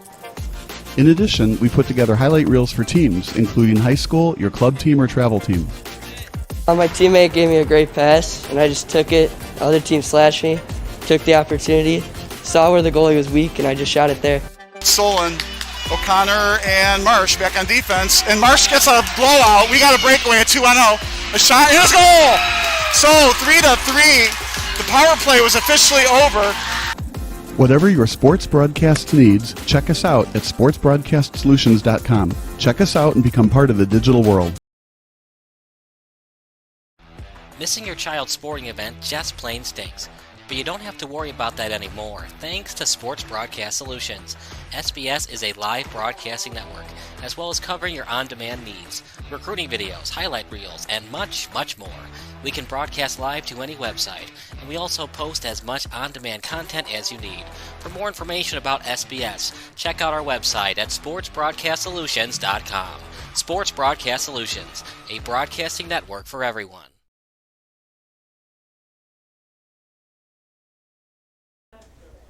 Welcome back to Fornelli Field after the first game of the season, a 14-7 win for the visiting Benet Academy Red Wings. And we have our Benet player of the game, the quarterback, Nick Boffia. Nick, a great game for you, lethal in both the ground and the air. How do you kind of combine both of those parts into your game? Yeah, so last year I actually played some defense. I was a cornerback, so I've always had that speed and athleticism. And we really focused on that this year for giving me some running plays, get to open holes. Credit to my O-line today. They opened up some gaps for me, and I was able to get that long touchdown run.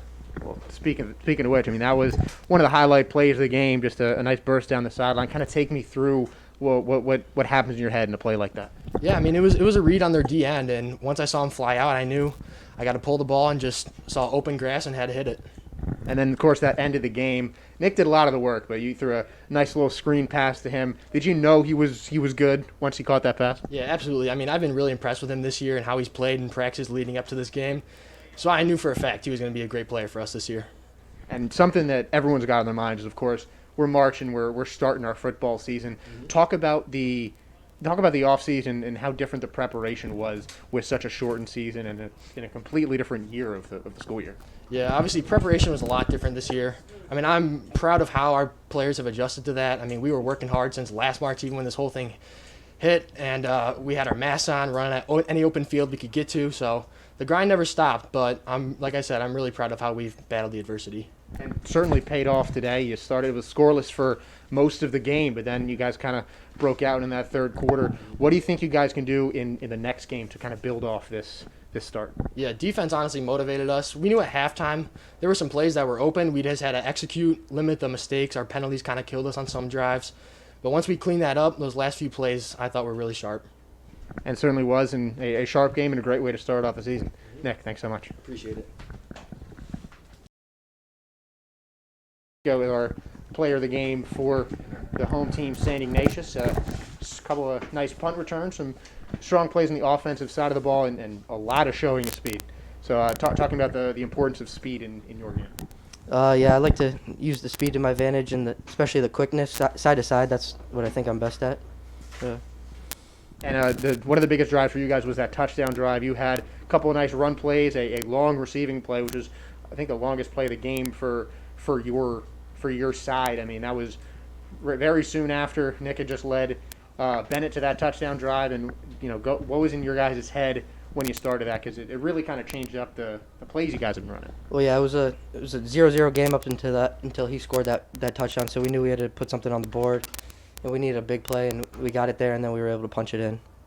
And it really was, and the defense was certainly the story of this game. Though, as we were just saying, it was scoreless until the third. Mm-hmm. You guys had a couple of chances, a couple of almost interceptions on each side. Talk about the defensive element of this team and what their mentality is. Yeah, we were really happy with our defensive performance this game. Last year we played Benet. We let up around like 35 points against them, so we were really excited about that coming into this and getting ready to stop them. So when it was 0-0 at halftime, we were looking for a shutout. And what did you learn from last year's team? Obviously, a lot of things have changed in that, but that helped you cut their scoring in half. Yeah. Well, it was good to get a game against them last year, so we knew what we had coming against us, and then we were just ready to go this year. I think the long wait helped us get ready to go, but we're looking to score more points next time. It certainly was difficult for everyone, but the loss aside, it's got to be nice to start off the season on your home field. And you're a senior. Just let me talk about what it means to have this season start on your home field. Yeah, our coach has been saying we don't know when our last game when this could be our last game, if someone gets COVID or anything. So we're just playing every game like it's our last, going to 100%. Yeah. And it's a shorter season. There's no shot at the state title. Mm-hmm. What's one thing that you want to accomplish this year? Well, we're just motivated to play hard, play physical, play fast, just try to win as many games as possible. And it's certainly a good goal and an admirable start of the season. But next week we're going to be here covering your game. And what do you need to improve on from this week to get that first win of the season? Yeah, we play IHSA next week. They're a really good team. We know what's coming up against us. We gotta focus on the offense, put up some points. Our defense is looking pretty good. Keep up what we've been doing. Certainly a good place to start on, and there's going to be some more football on Sports Broadcasting Solutions. Catch EJ and St. Ignatius back here on their home field next week at this time. We're going to take a quick break and leave you guys with some final post-game thoughts on Sports Broadcasting Network, Sports Broadcast Solutions, a broadcast network for everyone.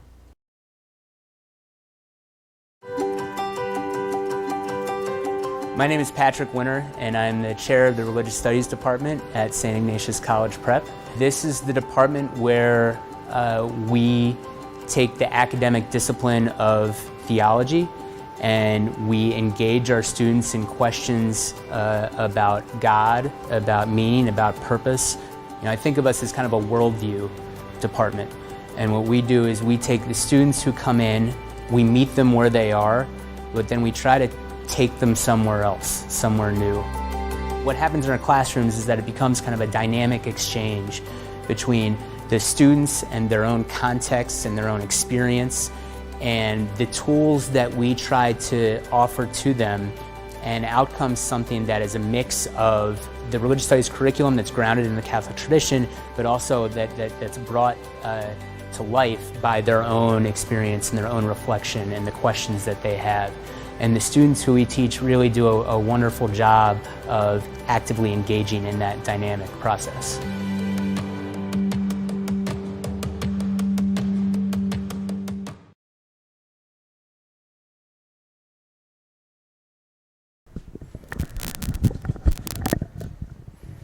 (14-7) the final score. Kyle Smith alongside Josh Sperber, and just wasn't the result that the home fans of St. Ignatius wanted to see, Josh, but you did like to see the resolve of this team. When it was 7-0, you thought, okay, well, that's the touchdown that we couldn't give up, and they came back down the field. A good pass to Tallarico. They finish up on the quarterback sneak to make it 7-7, but they just didn't have enough on defense. But at the same time, you can't win many games when you only give up 14 and you still don't win. I mean, that's just not enough on the offensive side of the ball. And honestly, I wouldn't really fault the offense on either team. It was just such strong defense. The coordinators on each side did a good job of kind of calling out the plays, and the players read what was going on very well. You saw each team adjust to what the other guys were doing. When they saw those pitch plays on the touchdown drive, when Benet saw those pitch plays on the touchdown drive from St.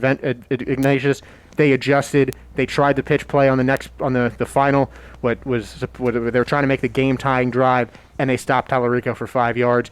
Ignatius had a couple of those first 3 completions from Bafia, 3 incompletions right after that. So each team did a good job of adjusting, and it was just a hard-fought defensive game, and one of those games where both teams had their shots to win, but only one team can come out victorious. Absolutely, and at the same time, what St. Ignatius has to work on, obviously pass the ball, but how do they work on that? Got to get the ball to your tight ends. You can't just go 2 wide receiver, 3 wide receiver sets. Got to be able to use those X and Y tight ends, get them out in space, do some good blocking schemes. I'm not saying that you have to do those screens at the line of scrimmage, those pick plays, but what you want to do is kind of do those little X with one wide receiver and the other one that frees up space for your tight ends. I didn't see enough of that from St. Ignatius tonight. At the same time, great defense from St. Ignatius, especially with their DNs and linebackers on their pursuits. And we talked about this a lot in the game, was their reliance on Cam Robertson. He's a very good running back, and he had a couple of nice plays in the season, but they kept on going to him for those little shots up the middle. You don't want to just run dive after dive after dive